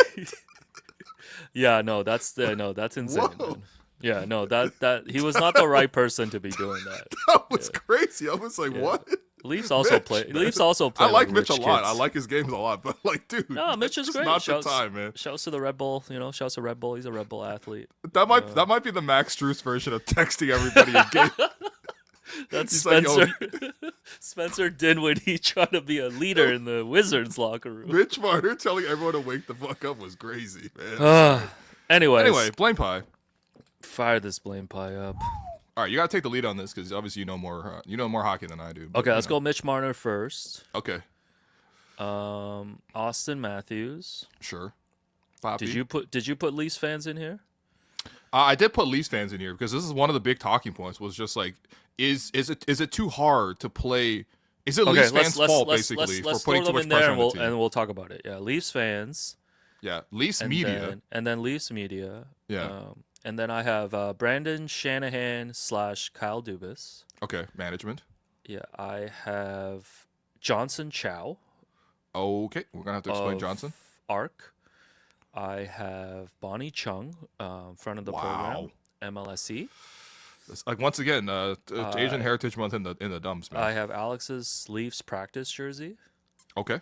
Yep. And Mark Savell. Okay. And I believe you put in Edge, aka Adam Copeland. Savell is Savel.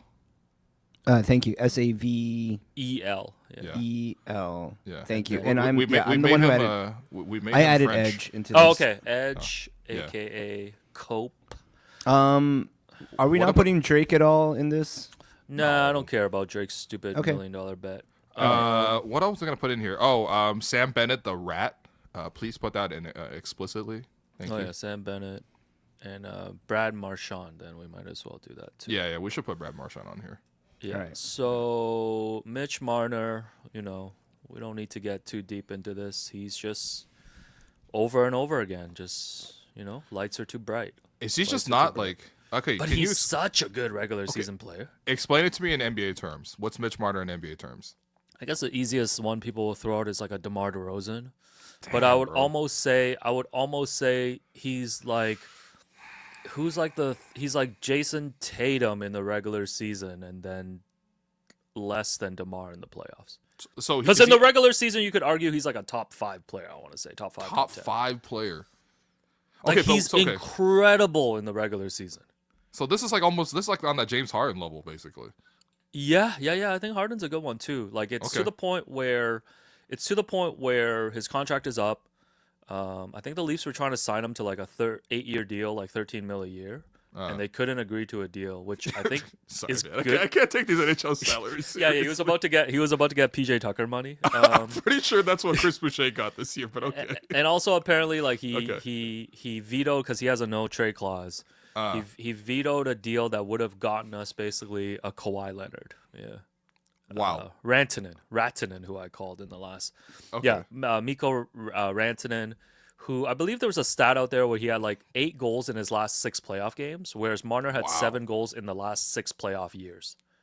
What? Oh my Yeah. God. Okay. Yeah. I mean, Marner's more of a playmaker. He's not known as a scorer. Yeah, but, sure. He's But playmaker, definitely, like, like good defender. Yeah. he just disappears in these games. I'm going to have to give him probably like, man, I don't even know. Leafs fans help me out. I'm He gonna looks like start. the number one guy who's wearing it right now. Yeah. Just from my casual view right Yeah, now. I'm gonna start with 35% here. And, Okay. and Leafs fans can let me know in the chat Okay. if Okay. that's okay. right. Austin okay. Matthews, I know he's dealing with an injury. What was I'm the not- injury? I guess this is hockey. Like they just don't disclose what injuries. Yeah, they I have? want to say like a shoulder Okay. injury or something. But like, Okay. I thought overall he was a really good player. But people will be like, well, we don't pay him $12 million to be a great like defensive player Okay. or whatever. But I'm a Man, Matthews I can't wait to defender. pull up the list of NBA players that make 12 million. I'm a Matthews defender, so I'm gonna give Matthews like 15% here. Yeah. Again, guys, tell us if we're wrong. Happy to adjust. I think that like maybe prior to his goal in Game 6, he was Yeah. probably primed to wear even more of this. Sure, yeah. But yeah. I noticed know, was Matthews. he- I okay. noticed Matthews more than Marner in these games. Yeah. Is Matthews? What was he in this? Was he the second best player in this series? No. Was he the third best player in the series? Fourth? Yeah. Fifth? I don't know. It's tough. Yeah. Like you know what I mean? At some point, like your top dog got to go eye to eye with somebody. Yeah. No, I get it, man. You see the Yeah. way they do in Edmonton, man, with Connor McDavid That's what I'm saying. and like Leon Draisaitl. Yeah. I know Okay. too much hockey. Okay, Leafs let me- fans, yeah. this one's yours. Yeah. So this was a big discussion, right? Because I think I was watching a lot of the post game. By the way, you know what loss is devastating when you just don't turn off the TV, like you just let it roll. It's like Oh, I yeah, was yeah, watching, I was watching Ivanka and fuck, what's the white guy's name again? Ken Reed? Ken Reed, yes, Ken Reed. Shouts to Ken Reed. He's a nice guy. Don't test me on the Sportsnet trivia. Man. You do know the whole roster, man. So I like the loss is devastating when you watch the full post game. You just let the TV roll, then it goes straight into I guess like Sportsnet tonight, and they have like Kippers on the phone. They bring in Kipper. They show you the post game scrums, and then we just like sat there, me, my dad, and my brother in the dark, watching our small TV, and we just watched it for like a full 45 minutes until we were like, all right, man, this is enough. My dad's like, I'm going to sleep, whatever. He's like, he did a backflip into bed. my dad was like, man, I'm Chinese. Why do I care this much about hockey? But like, yeah, like that's how devastating it was. And I was watching it, and anyway, the big takeaway from after the game, a lot of the talking point was just like the players talking about how much pressure it is to play in Toronto, and like that being a weight that sort of like weighs against the players actively on the team. And I certainly saw a lot of reaction from this from Leafs media as well, which I'm going to separate because I do think that these are two separate entities. But like, if I were a player for the Leafs, I would be like, damn, bro, like if we ever lose, we're getting killed. Oh yeah, and it does have to weigh on you. Like I don't think that anybody can say anything otherwise. I think it's an incredible opportunity to play for such passionate fans, because if you win, you're a hero here forever. Like you don't even have to win. Like I've seen like what the game that we went to, like all those Gary Roberts jerseys, Joe Nieuwendyke's jersey, you know what I mean? Like the McCabe, not Jake McCabe, but Brian McCabe, Thomas Cabriolet's Lionize here. I'm like, all right, well, these guys didn't win anything either. They're probably in the second round like these guys too, but like, like I see the fact that you're a bigger deal in Toronto than you would be anywhere else. But at the same time, I can see that like when you lose, it's definitely worse to lose as a Maple Leaf than to lose it for any other franchise. Yeah, I think the fans are frustrated too, because like this group, whether it's like a generational divide or what it is, like they're less emotional, right? Like they're less outwardly emotional. Mm-hmm. Like you don't have, like, you think of guys like that were here for the Leafs like 20 years ago, 30 years ago. Even when they lost, like you felt like they just wore it on their sleeves, that they really cared. And it's not to say that these guys don't care, but the optics have never. These guys definitely care, man. Yeah, but Come on, dude. the optics have never been good, right? And whether fair or not, I think fans just expect like Austin Matthews to finally come out one of these years and be like, yeah, this really sucks. I'm really frustrated. I got to be better. Even little things like that. So Wait, I has think he never said that? Because that's kind of nuts, man. no, like these guys have always not like shifted the responsibility to anyone else, but kind of just spoken in like platitudes and kind of just moved on. Right. And I think combine that with the way that they play in the games, like it's really hard for fans to really be behind them. Mm-hmm. And I think it's frustrating too, because like I don't even know another scenario in like pro sports where you kind of just run it back for like 9 years and have like the same result. 9 years, man. That's actually kind of nuts. You know man. what I mean? 9 years. But it's crazy though, Yeah, because sure, like sure. people don't talk about this, but like the Minnesota Wild have lost 8 straight first round series, but you'll never hear about it because it's Minnesota. Yeah, I don't care about Minnesota. Yeah, but in Toronto, like this is the thing, right? Like Right, you've this is, gotten like, to the the second number one round thing. twice, but still doesn't matter. So Yeah. what do you want to assign Leafs fans? I don't know. I think Leafs fans are hurting enough. I actually wouldn't blame Leafs fans. I would just say that it would be hard to play for the Leafs, but again, like that's you also get lots of benefits from playing for the Leafs. So I don't know. I just want to have that discussion. Let's put 1% on here, man. There are some obviously like again, like it would be worse to lose for the Leafs than any 1%, because Leafs fans are definitely the 1%ers. Yeah. Well, I mean, if the get-in price is 800, then it is what it is. Leafs media. And keep in mind, we are friends with some in Leafs media. Shouts to Keep in mind, man. I always keep my relationships good on air. Shouts to Kipper and Bourne. Shouts to Sam McKee. Shouts to JD listen, Buckus. Like listen. we work very closely with these guys. Their post-game Leafs talk show held me down Great during show, the whole man. playoff run. Yeah. And then yesterday, I also listened to JD Buckus, who worked on Victoria Day. Shouts to the grind. Wow, listen to worked him, on Victoria Day. and then listen to the first hour of Kipper and Bourne as well. Those were my trio of go-to pods for hockey. Yeah. Shouts to Arun. Oh, of course. Shouts to Arun Srinivasan, of course. Shouts to Leafs Nation. You know what I mean? But like, Arun, you can get back on Letterboxd now, man. 3 movies a day, baby. I saw. By the way, this is how I know Arun's well adjusted, because the next day he was posting images of him eating tacos, and I'm like, man, Arun, I'm so proud of you, dog. It's like in What that did scene. you want him to do, man? No, Crash because out? old Arun will be crashing out for days, man, for weeks. The former Schwab Oh, okay, all right. No, you crash out. Never mind. God past damn it. his But, prime. no, oh my God, what are we doing, man? No, love the you, new Arun. Arun is shouts to Arun, man. It's like that scene in Good Will Hunting when I drove by the construction site and I didn't see him there no more. I'm like, yeah, I'm proud of you, Yo, dog. How do you Anyway, like, how do you like them apples? 5.4% for Leafs media as is. I don't know, like. They're okay. When I was listening to the post-game interviews, and I totally understand because the situation with the Leafs is like 100% different than the situation with the Raptors. But the questioning in there is like it feels like you're in court, man. Like I as a I never feel like any Raptor players ever gets grilled to that degree. Not even close.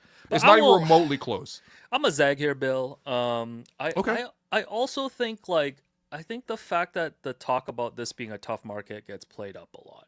And I don't think it's a tough market. I think without naming names, like we can single out even within Raptors, within Leafs, like a couple of local reporters who will always write like the very critical articles, and maybe sometimes they cross over into. There's not personal, one, right? but there's come on, man. The Leafs have like 5 of these guys, and the Raptors maybe occasionally. No, but that's what one. I'm saying. Like I never understand people being like this market, and I think part of it, it's like not this is a whole different conversation, but I think the way that media player relationships are being treated now, like there are just no relationships being built, right? Like you're being very put into these rooms, into these scrums where you're asking your 1-2 questions, like you're not really building relationships with these guys.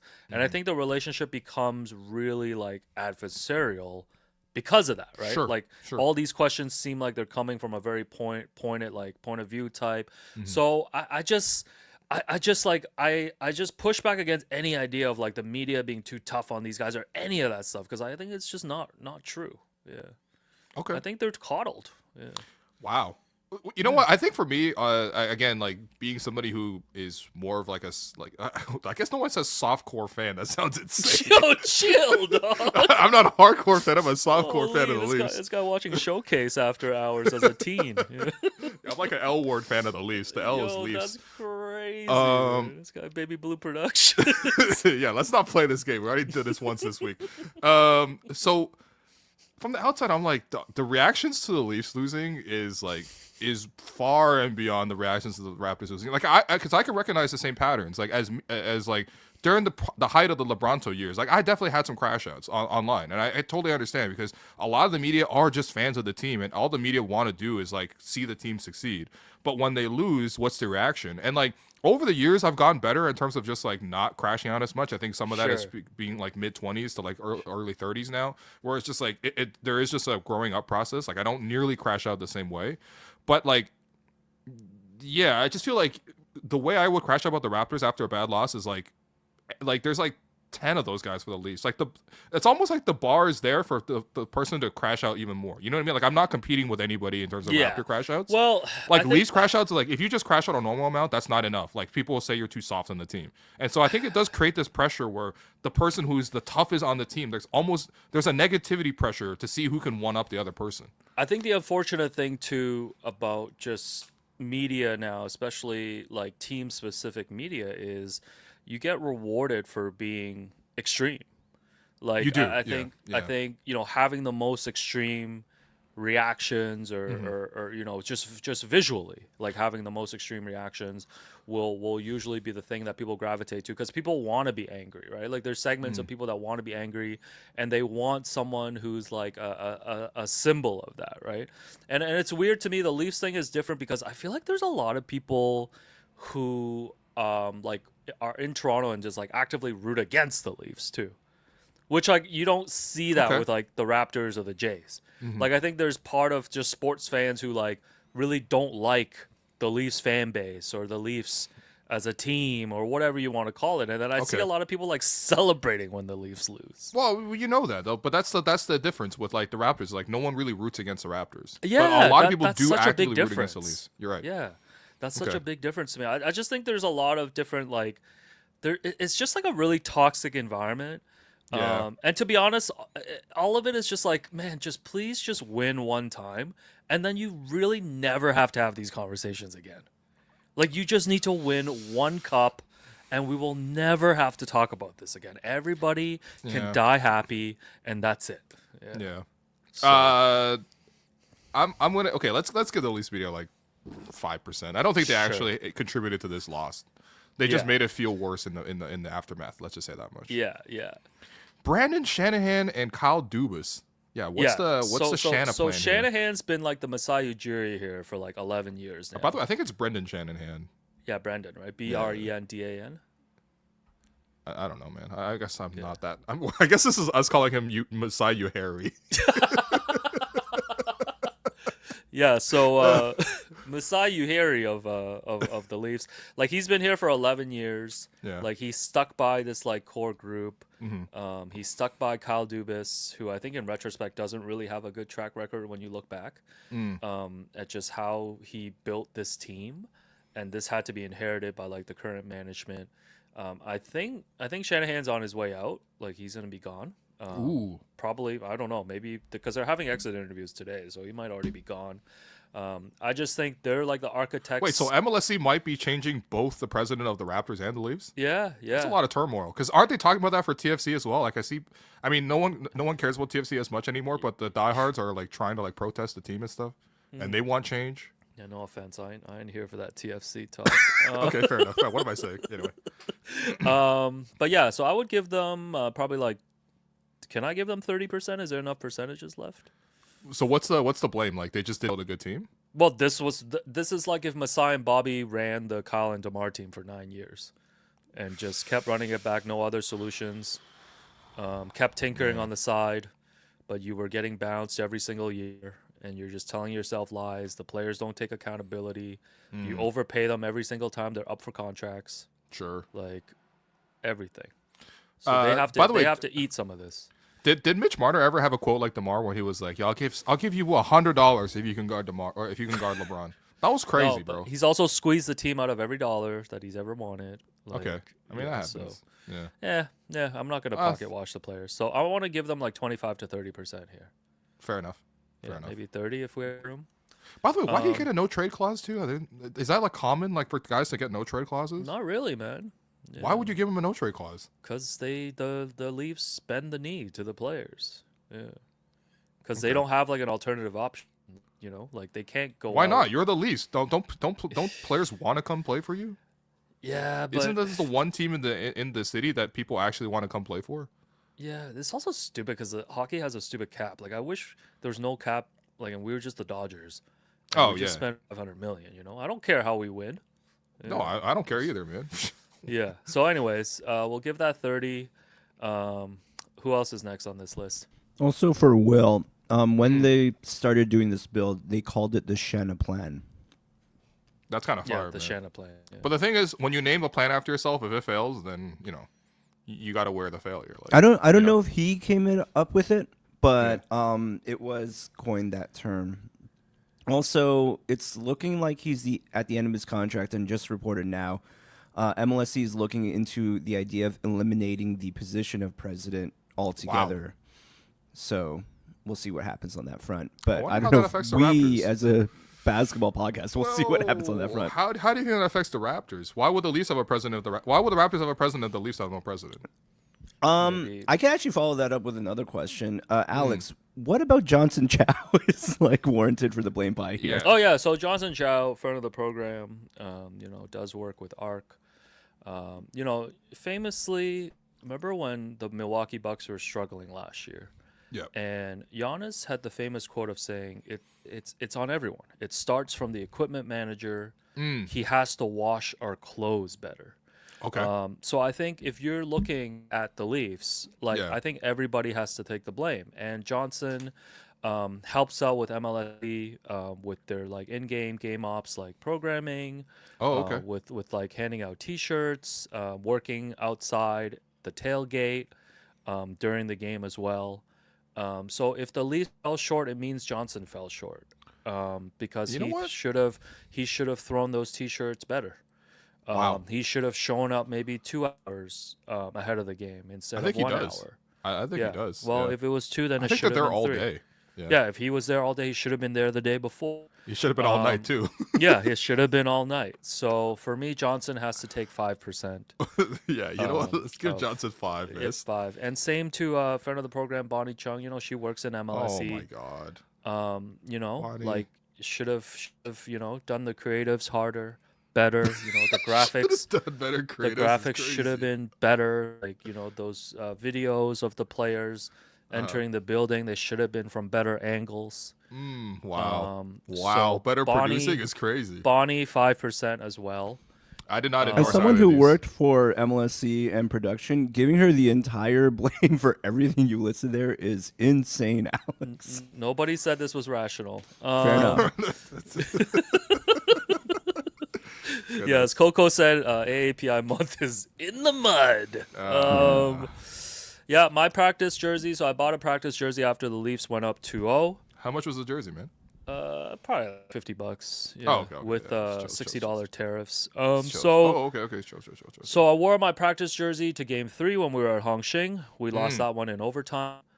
I wore my practice jersey out at Toby's to watch the game with Tom wow. Henry, Robin Hatch, some other friends of the program. Wow. And they lost Classic 6-1. sports bar in Toronto. They lost 6-1. And I wore my practice jersey to Game 7. And they also lost 6-1. You know that infamous KG interview with Craig Sager? And he's like, yo, just All take the the whole weapons. suit, take the whole suit and burn it, all right? Yo, yeah. You just take this and you burn it. Like, that's what you got to do with this practice jersey. You got to burn it, man. You can't even just give it away, man. I think I left my Game 7 rally towel in an Uber somewhere. So whoever dropped me off on Sunday, enjoy that. Enjoy that Bring the Hunger pizza microfiber towel. Wait, what? Wait, I thought they always said bring the passion. No, so Game 1 was we got the Bring the Passion. Oh, we got bring the passion? And then But this is not like their go-to phrase. This is not like their We the North? no, I think the passion is like a very big thing, Okay. but they were doing a different catchphrase. So for Game 7, it was Bring the Hunger. Bring the hunger. Man, I don't think we people were can be starving. more hungry. We were starving in the 300s. I don't think anyone can be more hungry than Leafs fans after 58 years of not getting it. I didn't know I was paying hundreds of dollars to fast at the game because I was starving. Yeah. Did you guys raw dog the game again? Like no beers, no food? So the plan was to raw dog. Okay. I told Savell that I want to watch the Zambonis. We're gonna stay in our seats. I'm here just for hockey. But I was so nervous after the first period that we went to grab a beer. Oh, okay. Yeah, Wow. like we grabbed a beer, and then by the time we sat down, literally sat down, and then they scored 3 goals. I should have thrown that beer in there. I was just kidding. And Don't then do that. Savell's like, yo, you caught up on Severance? I'm like, I cannot believe I paid this much money to banter with you. Yo, this is the second time Savell I tried know. to start a severance combo with you this weekend. Oh my The God. same attempt was made on Friday. Savell was like, yo, you all good with your mortgage? Oh, You want to man. refinance? Anyways, we'll give, I don't know, 6% to my jersey. There's not 6% left, man. You Oh, gotta, sorry, I can't see. So can you There's- assign some percentage for me? Yeah. Let's give 1% to the jersey. Okay. What else we got left? Let's give 2% for Savell for trying to start 2 separate conversations about 2% to Savell for being the only person in my life who would also say yes to going to Game 7. Yeah, well, Yeah, you guys gotta like that. We Edge, encourage each other. aka Cope. Yes, this is Jerome's. Yeah. Edge. What's Cope? So Edge is the WWE name for the wrestler, but when he left for AEW, he did not have the rights to his name, so he went by the name Cope, Because it's aka Adam Rated R Copeland, Cope, right? because he's Adam Copeland. Right. I got you. Yeah, I'm just a general Edge hater, so I wanted to make love sure that that. he. A general I want- edge hater is so good. What's wrong with Edge? I have no rational reason Oh, for it. okay, I just think that's he's true. ass. Yeah, let's go. That's real hate right there. He's That's rated. straight hate. He's rated RK Lane. He also he was the star of their rally cry video pre-playoffs going in, and okay. was one of the like front runner. Like always, I think he hit at least 2 of the tailgates. He did interviews with friend of the show Emily Agard. Oh yeah, he was on Real was on Kipper Sig. Born. Yeah. There you go. And so he's just been around. I think he also did an interview with a show on the network, Leafs Nation, at some point this year. Okay. Sick. But yeah, I'm just gonna blame him. I'm gonna just like it. give him some blame. This is out of And, pure hate. I love it, man. Pure hate. He has the weakest spear I've ever seen in the history of wrestling. You ever watch those videos? I always use this comp. Do you ever watch those videos? It's like really cute. Like a parent is like going to visit their kid to pick them up from like daycare, and the kid is so excited that they run to like hug them around the ankles. Yeah. That's what Edge's spear is to me. Wow. It's just like this real level. Yeah, man, Edge just receiving hate. Yeah, we're not even edging on the This hate. is the most hating I've heard from Jerome, man. This is, Yeah, I was gonna say, Jerome, you're this actually is- full of like love and positivity. So this is- Yeah, I mean, like you were this- talking about people in the media or people generally in Toronto who enjoy the downfall of the Leafs. I'm actually one of those people. Yeah, you're part of the problem. I was at a day party during the day, and then like after that, like should have wound it down for the night, but I was so hyped by the Leafs losing. yo, I hate went back watching out. the Leafs. Hate watch. I totally understand why people hate the Leafs because hate Oh, watching I the didn't Leafs even would be hate- incredible. I don't even watch the games because I don't even want to bother watching it as much as I just refresh the score and fist pump. Wow. That's what I did at the game. Yeah, there you go. But yeah, no. So Edge, for what we have left in percentage, we only have 0.33% left for Edge, Sam Bennett, and Brad Marchand. Yeah, Edge's that's a fair distribution, or we can give more Yeah. to Edge if you want. No, it's fine. I just want him to get some of it. Edge is Canadian, so it's even more complicated. A disgrace to Canadians is what I would say. Yo, Wow, okay. Canadians can suck, man. I can give you 100 Canadians who suck. Yeah. Yeah. That's fair. All right, so what are we getting him? 1? No. You can say at 0.33. I Okay. just wanted to get. I didn't even plan on ranting on Edge, but yeah, Edge. Some Edge hate for y'all. Oh, all right. Yeah. I've never cared about Edge, and I failed to care after this. Sam Bennett, the rat. The big rat elbowed our guy, Stolars, broke up our whole Stolar system. That was nasty, In man. game 1. That was like right in front of our seats. Stolars did, I guess he did take a puck to the head too, and like I guess that could have contributed to his concussion. This happened Okay. like right before. But still, yeah, the rats definitely get away with a lot. So- Elbowing a guy from behind the net is kind of nasty because he can't even see it coming. You know what I mean? Like this isn't even like, yeah, I don't know. Yeah, I so- I just liked how in that game the Leafs were up and it was great the whole time. I mean, whatever, it became like 5-4 at the end in game 1. But yeah. the one thing I picked up from this playoff run is just people yelling, "Sam Bennett, you're a rat!" like nonstop at this guy. So. Yeah, Stolars would have been great. I mean, Joseph Woll had a great Game 6 shutout, Oh yeah, yo, what about them singing Wonderwall for him? And man? after all, you're my Joseph Wall. Doesn't hit today. Joseph Wall. I mean, it wasn't his fault. I don't feel like any of the 6 goals were like that bad. Today is gonna be the day that I bring the cup back to you. Oh no, is that what they were singing? Oh, No, I think I just no. made that up. Oh, that's kind of fire, man. Ooh. Yo, maybe we could sing that at the Oasis concert, man. Everyone can be And singing about Wonderwall. We'll be singing about Joseph Wall. Mitch Marner will finally save me. Oh, yo, come on, man. Anyways. that's All kinda right. fire. Brad Marchand, 5-0 in Game 7s against the Leafs. Brother. By the way, Which so is just insane. This is worse than LeBronto. This is Marchanto. Marchanto is tough, man. Yo, come on, man. Brad Marchand. So obviously the Leafs were gonna lose. Like the third period, like once they gave up to it was like 5-1 or 6-1. They showed a highlight reel of just Brad Marchand doing handshakes because they shake the hands after every game, like, Yeah. after the series. And I was like, wait, is he shaking hands right now with Phil Kessel? Is he shaking hands my right now with God. Joffrey Lupul? Is he shaking hands right now with James Van Riemsdyk? Is he shaking hands right now with James Reimer? And I was like, bro, I've seen Brad Marchand literally shake the hand of a decade's worth of Leafs teams. And that is just really sad. Like on some level, that's just like really, really upsetting. I by the way, I tweeted this out, and someone was like, "Man, shut the hell up, man! You a casual Leafs fan." And I'm like, Yo, you a softcore fan, man. Sit down, man. yeah, I am a softcore fan, man. Why is everything blurry? This guy only gets to see the goals up top. I just see a lot of kissing, man. I see a lot of kissing. Yo, in the chat. And after all, you're my Lonzo Ball. Who would ever say that? I mean, we'll say this about Joseph Wall as Who well. would ever sing that about Lonzo? That's crazy. Low-key, Bulls fans love Lonzo for that one season he had for them Oh my before he got hurt.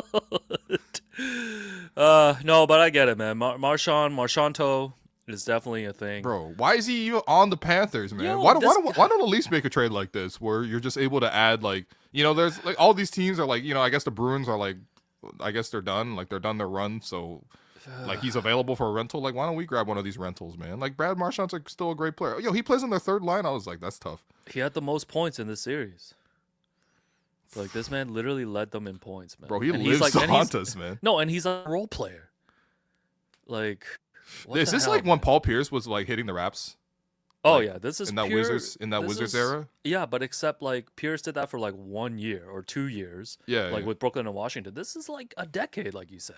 Wait, was Brad Marchand like not a star at some point? Like, was he like always? I mean, kinda, like, yeah, just, he like, was an really extra good. guy? Yeah, Okay, yeah, yeah, he was- yeah. I Yeah, think there he's you still go. pretty good, but obviously getting up there in age. But like, Right. man, like to terrorize this team for a whole Yo. decade. Come on, man. Yo, and then afterwards, when he had all the sympathetic comments, he's like, "Man, I think this Leafs team is the toughest one I ever faced." I'm like, Yeah, I I don't think want to they hear were- this from you right now. I think That's they like were LeBron being like, "Yo, Doris, you see all these fans clapping after Game 6 when they I lost by think 50?" it was definitely trolling. I think they all went back to the locker room afterwards, just laughing at what they said. Brother, that was nasty, Like, man. Yeah, but anyways, back to rooting for the Leafs next year. Okay, I'm down. You know, we gotta stay in the fight. One of these years, it's gonna happen. I'm just saying, if they ever win the Stanley Cup, like people will burn Toronto down. Like, Dog, I think there's like Toronto at was least gonna one or two city burn- blocks. Toronto gonna burn on Sunday if they won, and that's a second round. Yeah, I mean it's kind of like the Knicks, right? Like the Knicks are literally the direct equivalent basketball wise of the Leafs. Like they also haven't won since the '60s, or I guess the '70s, but like Yeah, it's still the same energy. And I think that yeah, I mean like. Well, even when the Raptors went to conference finals, like remember people were in the streets. Remember Toronto Tupac was in the streets. Like we were like Yeah. at Young and Dun. Well, not us Yeah. two, because you know we're adults, but like Young and Dun. no, we're. I think Toronto in general is just so thirsty for success. Yeah, Like, we haven't had a lot of sustained success. That Raptors decade-long run is Yeah. you know, the Jays had a couple moments too, but it's like you look at other cities like Boston's been super blessed, right? Across football, baseball, basketball, every even sport, man. hockey, right? Like I think the man. Revolution might have won something, man. Oh man, not the R's. Yo, man. But like Connecticut, UConn's won titles, men's and women's. think about right now if the Jays were like, you know, 10 games in front of everyone in the AL East and the Raps and Leafs are getting ready to start the conference finals. And TFC's, you know, taking down the New York Red Bull. Oh man, not and Thierry the, Henry's and, old and team. the Scepters are in the PWHL finals, like, and the Temple are coming. Like, think about if this was just like a super successful sports city. Like, unfortunately, I think for all of us who are like tied to sports, like it really affects your mood. Like, you know, we all move on, like it's fine, but it's like you puff your chest out a little more when the city's doing well. Oh, man. and it's tough right now. Because everyone knows that Toronto as a city peaked in 2019, man. It's like, actually I- mostly been downhill since, but Like unfortunately. what? yeah. I'm walking out in my Raptor shirt on like Queen and being like, "Yo, they don't know we got the 9th pick. They don't know we're about to surprise everyone with the 9th pick, baby." Yo, by the way, that MLSC box where they brought like some of the other athletes from across the city was crazy. Like that was such a funny combo to me. Like they had like yeah. Richie Larea and like Federico Bernardeschi from TFC. Yeah. They had just Vladdy. Vladdy was the only Leafs I think was in, or only Jay that was in there. Did they call him just Jay? Yeah. So they. And then they it was did like the- Ulrich Shavshay, Colin Castleton, Jamal Chad, Jameson Battle, and I think Jacoby Walter. And I was like, this is just a funny combination of people, I gotta say. They did the red carpet welcome during the game on the jumbotron, and they just literally flashed up like all those Raptors players you mentioned, and the caption was just Toronto Raptors players. Wow. I mean, to be fair, it's pretty hard to type up Yeah. those like 7 guys. What, you wanted to be like, Colin Castleton's here, go wild. Like, come on, man. Come on. Anyways, yeah, Leafs blame that's pie. Summary, Leafs Mitch blame Marner. pie. You're getting Yeah. 35% of this blame pie on your way out the door. Brendan Shanahan and Kyle Dubas getting 30% for the mismanagement. Austin Matthews, 15%. Poppy, it would have been more if he didn't score in Game 6. Leafs media, 5%. Somehow Johnson Chow and Bonnie Chung also 5%. I do not agree with this, Johnson and Bonnie. I hope to see you guys soon. Leafs fans. Oh, no, hold on. Mark Savell getting 2% for trying to start 2 different conversations about severance when conversations died. Alex's Leafs practice jersey getting 1%. Leafs fans themselves getting 1%. And then 0.3% to Edge, to Sam Bennett, and to Brad Marchand. I can't decide who's the biggest rat among the 3. So Yeah. What an episode, Yeah. guys. That's what happens when we don't pod Goodness. for a while, man. Yeah. Yeah, so more to come this week. I think we're going to do a Giannis-centric episode. Do you want to finish watching your free Oh, throw? yeah. Let's watch your free throw. Oh, yeah, so back to the free throw. All right, Yes. here we go. We'll be doing a Giannis-centric episode. We'll look more in depth. I think we'll devote the whole episode to, like, who's on the table for Giannis, what the trades would look like, what would need to happen. We're doing a percentage pie for Giannis. Free percentage agency pie. percentage Okay, I don't even know what that. Oh, I guess for where he might land up. Oh, okay. Yeah, and Giannis did a long running Twitter Q&A this weekend, and we'll pull some highlights for that at the end. Got you. All right. Okay, so before my internet cut out, we were talking about Alex's free throws at the end of the 2023 Sport versus Media game where he won MVP, and in no short part due to the fact that he tied the game to send it into overtime. And where we left off was Alex missed the free throw, missed quite badly. It was to the right of the rim. Will coached him through it prior to telling him to just aim middle. And let's get to that moment. Alex Wong. And he'll head to the line. I feel like he's giving me the Team blame. down by 1. 5. All right, so Yeah, we'll pick that's up- me pointing to the middle of the line there because that's where you can line yourself up middle. Yeah, there's okay. So that's there. Let's just watch the whole clip through from the actually. top. Okay, let's watch it Alex from the top. Wong. Yeah, And he'll head to the line with his team down by 1. Jerome's holding his head. 5.4 yeah. I'm left like, to oh, go. it's done. 2 big free throws See, here. look at him. He's lining his left foot on the middle of the line there, which is lines with the middle of the Oh, rim. number 2 trying to talk subs shit. Number coming 2 in saying now. no pressure.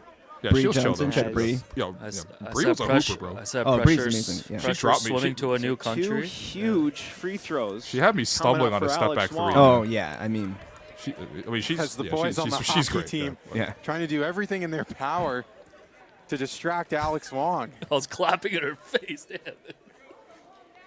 Yo, why are you dressed like a sous chef, man? Why are you dressed With a like a chance to Hardy tie boy? with his first. So yeah, so the first one misses for those who are Alex listening right Tomovsky and now. Will Yeah. Portakalis. Also, Alex is wearing trying a to pure do green everything to shirt with the distract M on Wong. it. You look Yeah, like a I fake mean- Mario. I mean, You that look was like a Luigi that was the cosplay media as shirt Mario. that they designed for us. But just to pick up from where we are, Alex is rubbing his hands like Birdman. He's ready for this next one. Yeah. I don't know if he's confident as much as he's like, no matter what, this is going to just happen. Right. Now you got to be mindful. Fighting for that Yeah, rebound. they're talking trash. on the You don't understand the miss. pressure on this, man. 5.4 left to go. A free throw. Ah, is the good. banked The in. game is Banking tied. straight on. He banked it in. Wong Look at the comes defense up too, man. clutch. Yo, you playing to the final whistle, man. Yo, look at my help defense, by the way. That's me just Oh, below shoot. the U We- right we, there, man. We could have stopped LeBronto, man. Yo, If it was me, well- if it was you out there. Anyways, went to OT. We got the dub. We did, yeah, Good and then Alex got the times. MVP. Got we've the been downing on this for MVP. 3 years, man. Went to Wingstop after. We all That's right. celebrated. Everyone not- watched the game on their Yeah, own. we were ripping tape there, and then went to Not the wing Keyshawn's- general. Keyshawn. God damn it, that's two. That's two.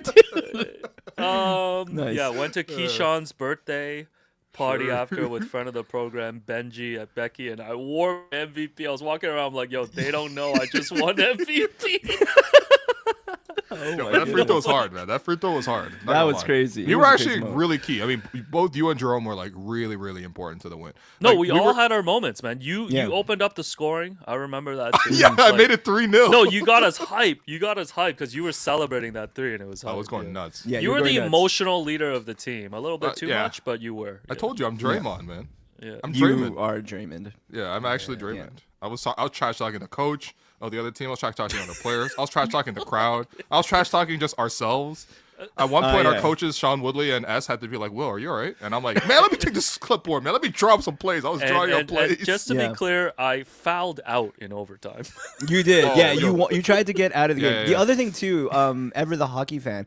Every time you went to the bench, you put on your Martin Brodeur new jersey Nets you had the hockey jersey the craziest whole fit, man. time. It was actually like I hated that green shirt. it was. You hated the green shirt so much. It was inexplicable. Your shirt was. You just made a not point right, that man. like you had to minimize the amount of times you saw yourself in that shirt on broadcast or anywhere. So yeah. But yeah, friend of the program, Mr. Beast, Sexy, requested the game worn jersey after, so Right, he right. has the game worn. Okay. I think I might have just like threw mine away or something. Yeah, So and I'm we sorry. will not have a recap for the most recent. 2024. We did do a recap. Wow. It was pretty rough. Yeah. That was tough, man. That was tough. That was tough. I think the biggest issue for me is I got to stop wearing Paul George's in important games because I start playing like Paul George in important games. Like that was just not it, man. Nah, imagine watching someone pull up with a PG jersey. You're just like, he's not gonna be a problem. All right, if you sync this podcast at the start to the first Lord of the Rings, it will end at around the same time. No, what do you mean, man? Right now, I think they're in Rivendell right now. They're trying to decide where to walk to next. Yo, you would have loved Lord of the Rings, man. They're just walking the whole time. That's kind of your vibe. Rivendell. Is that Queen and Sumac? Oh man, that was far, man. All right, we'll be back whenever. Tomorrow. We're I back think we're tomorrow. aiming to come back tomorrow. Is that the Yeah. move? Yeah, Let's come we'll back tomorrow. talk. Let's talk Giannis tomorrow. Yeah. Let's talk Giannis tomorrow. Let's set up a couple interviews, and yeah, we'll see, man. We'll see. But thanks everyone for listening. Appreciate it. Leave a like on your way out, please. Thank you. This has been the Hello and Welcome podcast presented by Betway. We'll see you tomorrow. Let's talk Giannis.